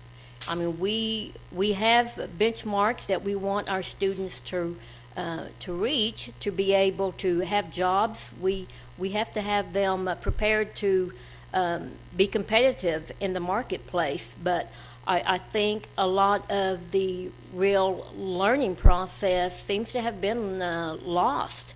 And I think we need to put a lot of the control back with our local school boards. Let's ask the teachers, have them figure out what works in their particular school and let them start teaching. Thank you. Representative Smalley, what's the main problem with our K through 12 education system? Thank you, Marilyn. As a husband to a teacher, this issue is very sensitive to me as I go home every single night and hear such issues or anything like that. The K through 12 legislation system is, money is not everything. And over the last 2 years, we have reappropriated $200 million back to the education field, I should say, to the State Department.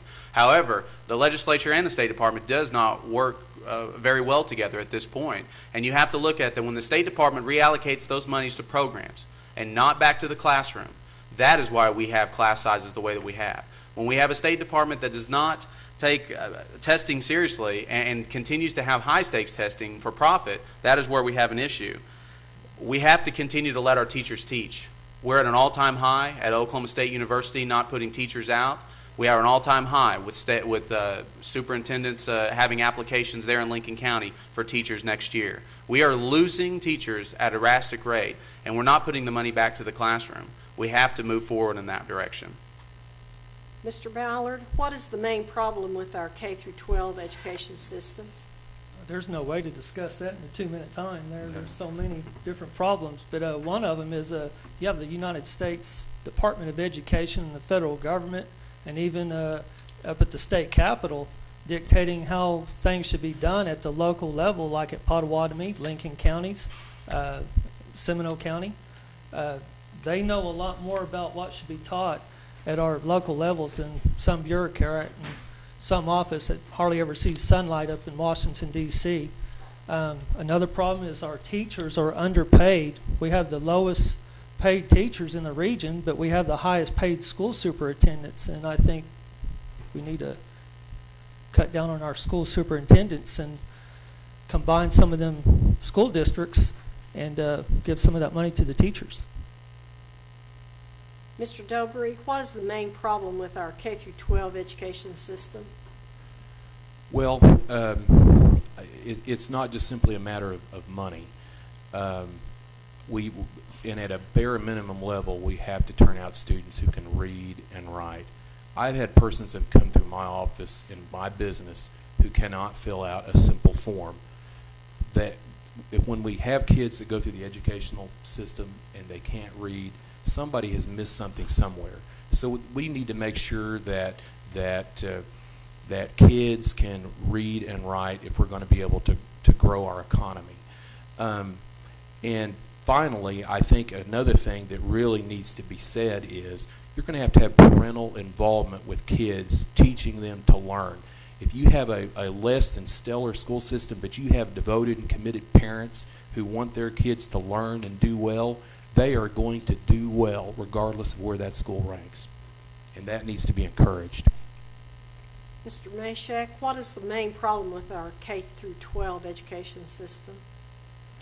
Main problem is kind of a misnomer because there's several things that we have to do, and we can't just pick out one thing to the isolation of the others. I'll quickly give my answer straight off the bat. I have a daughter who just finished first grade, and each time we went to her teacher conference after we talked about her performance, her teacher, who'd been teaching for more than 2 decades, said, "They don't let me teach anymore. They don't let me do my job in working with students to get them what they need to learn so they can go to the next grade." We need to empower the teachers. Some of those are through the money we get to the local levels. The key to that is also, someone mentioned, parental involvement. Education starts at home, and education starts with the parents, and that's where the support has to be, and that is the primary indicator of how the child will do. The school can provide it, but the parents have to give that background. And then finally, we need complete transparency in the spending of dollars. Every taxpayer and every person needs to be able to see where every penny goes so that they can make the decision on what is the proper use of funds and an improper use of funds through their vote and through their actions. Thank you. Mrs. Rainwater, what are your top 2 issues to get processed in the next session, and how do you intend to get those passed? My number 1 issue is going to be the reform of the child welfare. We are under a federal class action lawsuit settlement, and the agency is not meeting the benchmark set forth in that agreement. A lot of it, I think, is because the legislature has not funded it appropriately, so that will be a priority because the protection of children is my number 1 concern. So the first focus for me every day is going to be abiding by the Pinnacle Plan and funding it. And I do believe that we need to accept the Medicaid expansion funding, and that would be my second priority. Representative Smalley, what are your top 2 issues to get processed in the next session, and how do you intend to get those passed? Well, the 2 issues that I deal every day with in a rural area is education and transportation. Education, meaning dollars back to the classroom. This last year, we finally got rid of some reach coaches, and the RSA program itself cost over $12 million to the state of Oklahoma. That's $12 million not going into the classroom. That's $12 million not going to teacher pay raises. We have to continue to lift mandates, not only at the state level, but continue to push back at the federal level on those mandates that require testing, classroom sizes, where money is spent, because we can continue to put money down to the classroom, but if those superintendents can't spend it the way they want to spend it or the way they need to, we're only tying their hands to handcuffs. Transportation infrastructure. In Lincoln County alone, it's a square-by-square section here in the state of Oklahoma, the way it was developed. We have massive amounts of county roads that go neglected because of lack of resources. We need to take the pot of money that was intended for special maintenance projects in the state of Oklahoma and return that back to our county commissioners, allow our county commissioners to continue to do the local control and to work on those roads the way that they see fit as they are elected officials. Mr. Ballard, what are your top 2 issues to get processed in the next session, and how do you intend to get those passed? Well, first off, being a disabled veteran, I believe that we should take care of our veterans. And as far as I know, a few places, VA centers across the country has made the news. It's not just 1 or 2 of them. I mean, it's basically every VA center. I'm not saying every single one, but there's a lot more than just 1 or 2. And I'm sure every other veteran will have horror stories to tell about some of the local places. So one of my top priorities is to take care of the veterans. And another thing is to defend our Constitution and our traditions. It's about time we dust off our Constitution and reapply it towards our everyday lives. Mr. Dobry, what are your top 2 issues to get processed in the next session, and how do you intend to get those passed? Well, one of the major issues, certainly for where I am, because there's been a lot of bridges with problems, roads that are out, is in fact infrastructure, transportation. Those things are going to have to be fixed. We can't have road closed signs up on every other mile or have questions about whether it's roadworthy to get trucks across it. It's something that's going to have to be dealt with. Something else that I think needs to be dealt with is our government agencies. A lot of them are not particularly responsive and not doing a particularly good job with dealing with young children and old folks. And there's a lot of state agencies, one particular, Department of Human Services, that's a rather large agency, and I think that they need to be more responsive and make sure that their money that is being spent there is being spent wisely on behalf of our young people and our old people. Mr. Mashak, what are your top 2 issues to get processed in the next session, and how do you intend to get those passed? Possibly the most important thing is the foundation of all other areas. The education system is what determines where our children and our young adults and our adults will go. Whether you talk about economic development or workforce development or jobs or even the working for the governments and in the private business, it's all the foundation of that education. We have to focus on that through getting the local control back, but also with the local control comes the accountability for the funds and for the education of those students. We need to see that those funds go to where they're used properly, not simply at administrative levels or levels of management where we're not actually seeing productive use of those dollars on the road. The next one will relate to the infrastructure. Talks about transportation, talks about those things, roads, bridges. It also talks about the economy and the workforce development. We need to create an infrastructure to get to work so that companies can come here. We're a positive thing. People want to come here to work because they've got the roads to get their people to work, to get their product to market. They've also got the workforce that they can do it. And we need to think of infrastructure on a broad scale to make that happen. Mr. Williams, what are your top 2 issues in the next session, and how do you intend to get those passed? Well, my top 2 or 3. I can't just have 2. Welfare to workfare, and we've talked about that a little bit. Another thing is education, critical to our future. If we don't develop our children, who are our best asset and our best resource, we don't have a future. All current testing and evaluation of student knowledge will be replaced by practical testing that evaluates a student's strength in a straightforward manner. The current practice of requiring extensive training to learn and take these tests will be eliminated. We'll have a 2-year moratorium on all regulation and education and let them have local control. Local districts will have control of textbook selection, course selection, and be given a general flexibility to prepare students for regional jobs and college. And funding for schools will be increased in the classroom for grades 1 through 3 and will ensure that no child leaves the 3rd grade and can't read. That is critical. It affects all of our futures, and we must do that. Thank you. Representative Smalley, what's your position on mandated storm shelters for public schools? Mandated storm shelters on public schools is in its essence a mandate. We continue to stand up here and gripe about education and mandates across the board on any different level.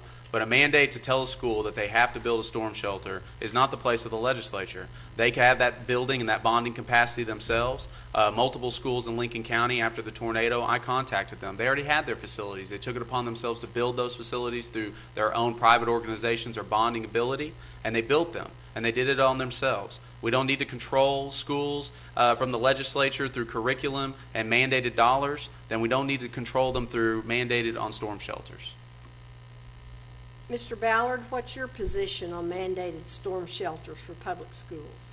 Basically, the storm shelters should be done at the local level with fundraising, different avenues for to build it. Also, one of the responsibilities of the government is to do things for people that they can't do for themselves.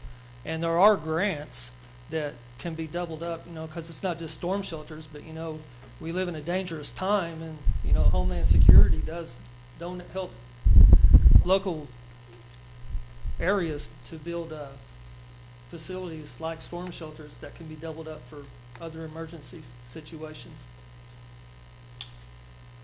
Mr. Dobry, what's your position on mandated storm shelters for public schools?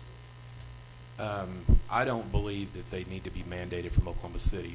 We're talking about how we have too much control at higher levels. That's an issue that I think each local school district needs to deal with, along with a host of other local issues, because those local people are going to know their school and what's going on there a lot better than Oklahoma City or even farther up is going to. Mr. Mashak, would you like me to repeat it? Yes, ma'am. What is your position on mandated storm shelters for public schools? We've talked a lot about overreach, and I think this would be a case of overreach also. We talk about local control of education and local control and the local people making decisions on their own. That's what this should also be. As we've discussed, there are funding mechanisms that the local area can make decisions on what's important to them and how they can make that happen. The main thing is that last part. The local area needs to make decisions on how they can provide for all their citizens, including the schools. We don't need to set up an infrastructure where the legislature mandates a program that is then pushed down to the local level for enactment. In essence, awfully an unfunded mandate, or at least it would likely be an underfunded mandate. That's not what I would do in the Senate. I'm not going to create mandates for other people to come up with the solutions.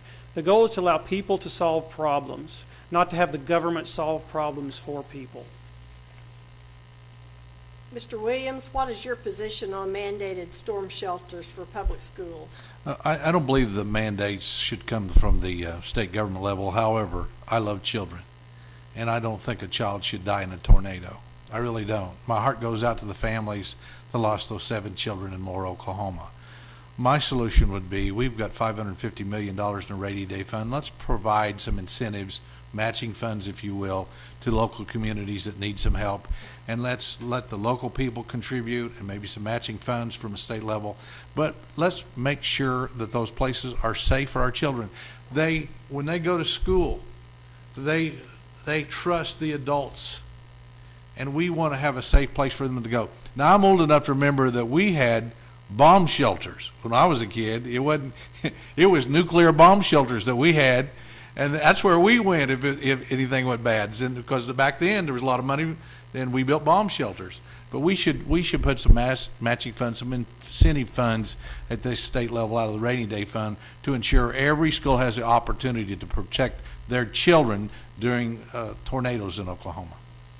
Ms. Rainwater, what's your position on mandated storm shelters for public schools?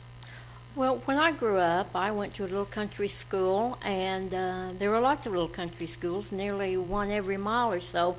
They were all built by the WPA, and every one of them had a storm shelter. I grew up in an era where it wasn't like a storm shelter was something extra. It should be there because, hello, we have tornadoes in Oklahoma, and we need to protect our children. I don't think people nowadays even look at something as a storm shelter. Should that even be a question? We should have them in every school. We shouldn't have to go back and ask people now to pass a bond and have their property taxes go up to protect the children. We do that because it's the thing to do. And we do have money that is available. We just need to decide that we want to use it to protect our children.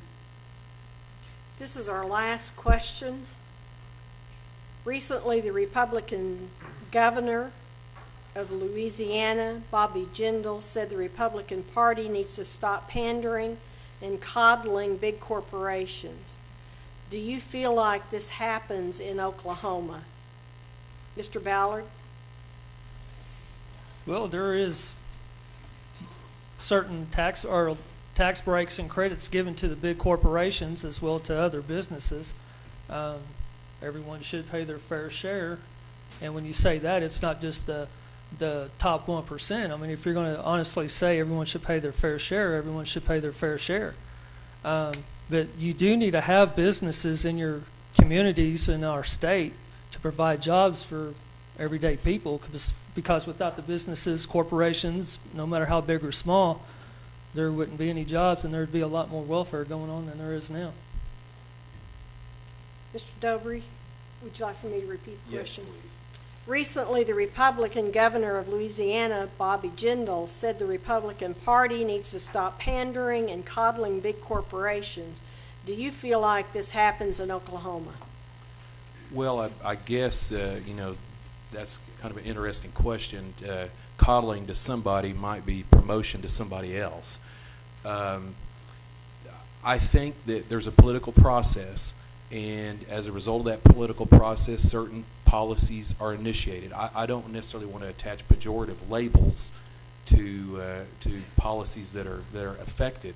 A lot of times, when we're trying to grow our economy, if we have a tax structure that runs businesses out of business or out of state, we lose jobs. And so I don't know that I think that I could agree with the term that it's coddling. I think that's too pejorative of a term for me. Mr. Mashek, do you need me to repeat that Sure. question? Yes, ma'am. Recently, Republican Governor Jindal of Louisiana said the Republican Party needs to stop pandering and coddling big corporations. Do you feel like this happens in Oklahoma? That's a great question, and it gets down to the definition of what's important for the state.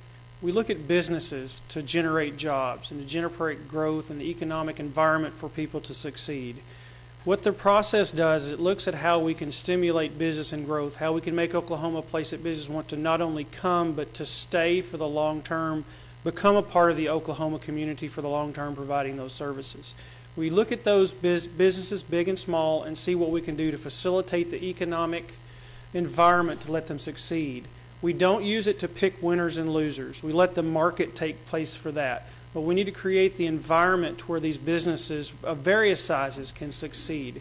I don't consider that pandering. We look at what we can do. We look at the programs which actually will stimulate economic growth, not pick winners and losers, but be winners for the whole state when we raise up the economic level of the state at once. Mr. Williams, do you need me to repeat the question? No, I think that sometimes what gets lost in the translation is this. Most jobs that are created in Oklahoma are for small business. Small business doesn't have the presence at the capital like big business does. Big business always has their presence there, I promise you. And they've got the money, and they wine and dine and do all the things it takes to make sure that their vantage point gets all the consideration possible. But we need people that will stand up for small business people. I've been a small businessman all my life. I've never had over 10 or 12 employees. And that's a small business person. But I couldn't afford a lobbyist, and I couldn't afford anything else. But we need people that have the stature and the commitment and the will to stand up for small business and represent people in communities. We'll never be able to do away with the power and influence of large business. It's always going to be there. What we have to have are leaders that understand the challenges of business for everybody and make sure that it's as fair as possible. And that's what's important. But small business is the future of Oklahoma and not big business. Representative Smalley, do you need me to repeat it? No, Marilyn, thank you. Pandering and promotion is open up to interpretation. I believe 2 debates ago we talked about a mall. We talked about jobs coming to Shawnee. Was that pandering or was that promotion of bringing jobs here into the state of here into Shawnee? I don't know if our tribes would consider that the state of Oklahoma panders to them, that the 3rd largest job creator in the state of Oklahoma. And I'll tell you, for instance, I know that the state of Oklahoma didn't pander to BNSF, one of the largest corporations in America, when they tried to take over the railroad in Lincoln County that drove through my entire town, that drives the economy in Stroud, Oklahoma. When they tried to take and give that to BNSF, we fought back, and we got them to be able to sell that to WACO, to be able to have a small company offer small jobs and offer businesses along Lincoln County and the railroad. We did that last year. We stood up for small businesses, and we have a voting record to reflect that, and we stood up against BNSF, one of the largest business companies in America. So I don't think it is coddling or pandering. I believe that it's open up to interpretation. Ms. Rainwater, do you want to respond to this question? Yes, I'll respond. I don't need it repeated. Yeah, I don't know what someone wants to call it, pandering or not. The fact remains, though, that most, if not all, of the legislation at our Capitol is written by corporations. The American Legislative Exchange Council has a very strong presence at our Capitol, and they write most of the bills. And they ask someone to put their name on it, and that's how business gets done. And whether they have the advantage or not, it rolled out that in spite of the fact that our schools are severely underfunded and that the children of DHS custody children who are under a federal mandate, that money did not go to that agency. It went instead to the big corporations who said, we want the money. They won out. You can call it pandering, I call it influence, but it is what it is. They have the priority, and that's what I think needs to change. Thank you, and thanks to all of our candidates for their responses to our questions. We still have a few questions left, but in the sake of time here, I think we need to move ahead to our closing. And we're going to go in reverse order. So Representative Smalley, you are first. Thank you, Marilyn, and thank you for the opportunity to come down again. This has been an amazing journey for me for the last 2 years representing in Lincoln and Logan County. But I have to tell you, I don't believe the journey stops here. And a couple of months ago, we decided that we really didn't think that we wanted to run for this seat. We felt like we weren't going to have a challenger in Lincoln County. We felt like we could have been safe. But we know that that's not the right path for us to go down. We decided to jump into it, and here we are in a 5-way primary with one on the other side and going all the way to November. It's a challenge, and a challenge is what we've always been up for. Over the last 2 years, I've been considered one of the top 10 conservatives in the State House. I've been endorsed by OPAC not only last year but this year. It's something that I'm proud to say that I infuse my own budget, that I operate at home, and with the same principles in life that I operate at the Capitol. The number one reason that I looked at and decided to run for the state Senate is that we do not have a very large state conservative Senate. And that does no offense to my Senate colleague in the room right now. But we do not have a conservative state Senate. We need leadership there. And I'm asking you today to support me as I've supported the state, my district, my people over the last 2 years to continue my conservative leadership over there. I believe that we're a man of service. We've served my church, my community. I've served you in the Marine Corps in this country. I've served my state as a statesman. If we lose, I'll endorse the individual that wins, as I am at peace with the decision that will be made on June 24th.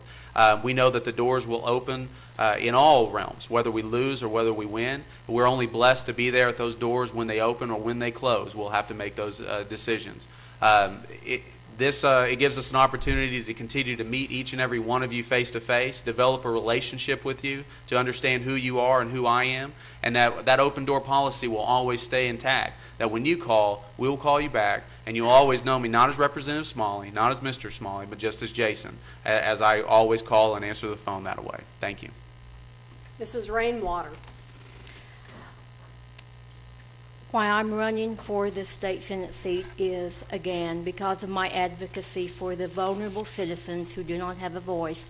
I think even more so now than ever, somebody has to be up there speaking for them, because I believe a state budget is a moral document, and I think what's lacking is that our children are not seen as an investment.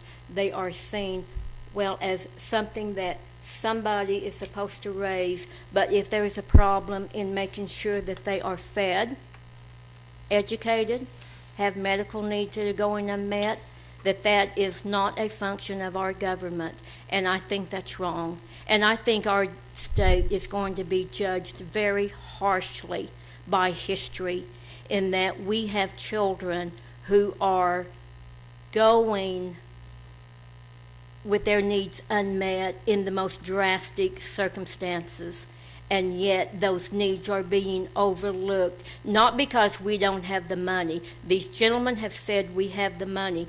We choose to not put the money in our children, and that is wrong. Mr. Williams.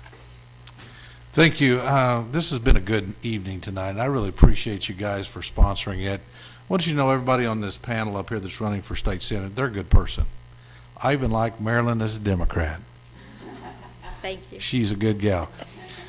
But I want you to look at across this group up here. I'm the only one that is eligible for senior coffee at McDonald's. Now, if you think that we've got great challenges in our state of Oklahoma today, if you think the difficulty of community, you think the drugs and alcohol and welfare and all the other things that we're faced with, the difficulties, if you think that it's serious, then you got to look at experience. I've been in business for over 34 years. Had to make payroll, had to deal with personnel issues. I've raised money for an orphanage in Mexico, and I have to go out this week, and tomorrow I'll be transferring $2,700 to an orphanage in Mexico with 25 children. I'm meeting with a group of people in Seminole County. We have 400 convicted felons that are unincarcerated. We're putting together a project today, now, to help address their needs, because the court system cried to us and asked us for help. I just completed an economic development survey in Lincoln County with one of the best economic developers, and we just had the report this week come in and looked at opportunity in Lincoln County. Those are things that leaders do. It's not something that you want to be. It's something that you are. And your behavior indicates who you are. I love this state. I love our people. I love children. We have a foster kids home just east of Tecumseh, and we've had over 100 children come through there. And I've been on that board for over 10 years. I've been involved in the orphanage in Mexico for 15 years. And so the commitment to make life better where we live is critical. This job is about community and local leadership, and I ask you for your help and support on June 24th to help make me the next state senator from District 28. Thank you. Mr. Mashak? I'm sitting here thankful for the chance to be here with all these competent people. Thank you that you've come here to help us. Also thankful for the opportunities that the Lord has blessed me with throughout my life. The greatest is my wife, Laura, and my daughters, Elizabeth and Sarah. I've learned to serve throughout my life, from my parents, from my sister, from my family, and that's what I've done through the military and the Army, through medicine, through the law enforcement, and all those things I've learned to serve. And I take these forward, not looking for ways to solve problems, but looking for ways to empower people. I can take these traditional conservative values that I have and the God-given talents and blessings to go to the state capitol to represent you in the Senate to get the things accomplished that you want and need done. I'm not going to look for ways to create problems, to create a legacy for myself by acting along those lines. My goal is to go up there and represent you in the state, make hard decisions, make tough decisions, but make them reasonably and make them compassionately, but along with the traditional values so that we can see how we want our future to be and take those actions. I'm the conservative representation you need in the Senate going forward in this. I would appreciate your consideration, praying for those of us who are on the panel, all of us. The Lord knows who's going to win this race, and we all need that support and prayers from each other, which we'll have after we move this day. So just pray about it. Make that decision. I'd like for that decision to be to support me on that day in June 24th as your state senator. Thank you. Mr. Dobry? Thank you. I want to thank all of you for being here tonight. This is a great opportunity to visit with all of you. I will tell you that it's hard to talk in a couple of minutes and project much about yourself. I have a website, www.joedobry.com, that has a little more information about me. There's also a phone number and an email address on there. I would be glad to receive comments from anybody that has a question about issues or about me. We're electing somebody to be a leader, to stand up for our community, to do what we need to do that reflects our values. It's not a matter of how we voted yesterday or the day before, but I do think that life history matters. I ran a business for 20 years. I'm happily married to my wife, Laura. We're expecting a child. We're committed. We've got roots here. We've lived here. My family is buried here. I will be buried here. I am not going anywhere. I have stayed here because there's a reason. I love this place. I'm concerned about the direction our country and our state has went in. We need somebody who's going to have strong conservative values to stand up. I'm the guy that can get that done. I'd appreciate your vote and your support. I humbly ask for your vote. Thank you. Mr. Ballard? First off, how many times have we thought, or everyone in this room thought, things are not going to change in government until somebody like a common average person that's lived through the everyday trials in life, it won't change until we get somebody elected from that background. Well, I'm from that background. I'm for everybody here. If you can go out and get a job, start a business, make $1 million a day, I'm behind you. But I chose a different route. I chose to serve my country in the United States Army and the Oklahoma National Guard, where I did a tour in Iraq and trained hundreds, if not thousands, on their way to Iraq and Afghanistan. Every mission that I was given in the military and every task I accomplished successfully. Sometimes I had to improvise and overcome and adapt, but I did it. And it wasn't just me, it was teamwork. Sometimes I was in charge of that detail, sometimes I was one of the peons, but we got it done. One thing I learned in the military is how to follow orders. And if I'm elected to the state senate with your help and with the grace of God, I will remember that You were the one that put me there, and I work for everyone, not only in this room, but in Pottawatomie County, Lincoln County, and Seminole County. You learned how to follow orders in the military, or you had a very bad day. And I would appreciate your support on June 24th in the primary, and I will be around here until they shut the doors, and I'll stand out there on the street answering any questions. Thank you. You've heard from all of our candidates for District 28. Would you please join me in thanking them for their participation?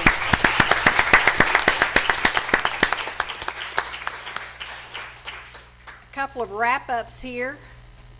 The West Side Neighborhood Association is holding a forum on June the 10th at Wallace Avenue Baptist Church. That will be from 6:30 to 8 o'clock, and Della Hutton can answer any questions you may have. That concludes our evening. Please vote on June the 24th. It's your right, and thank you.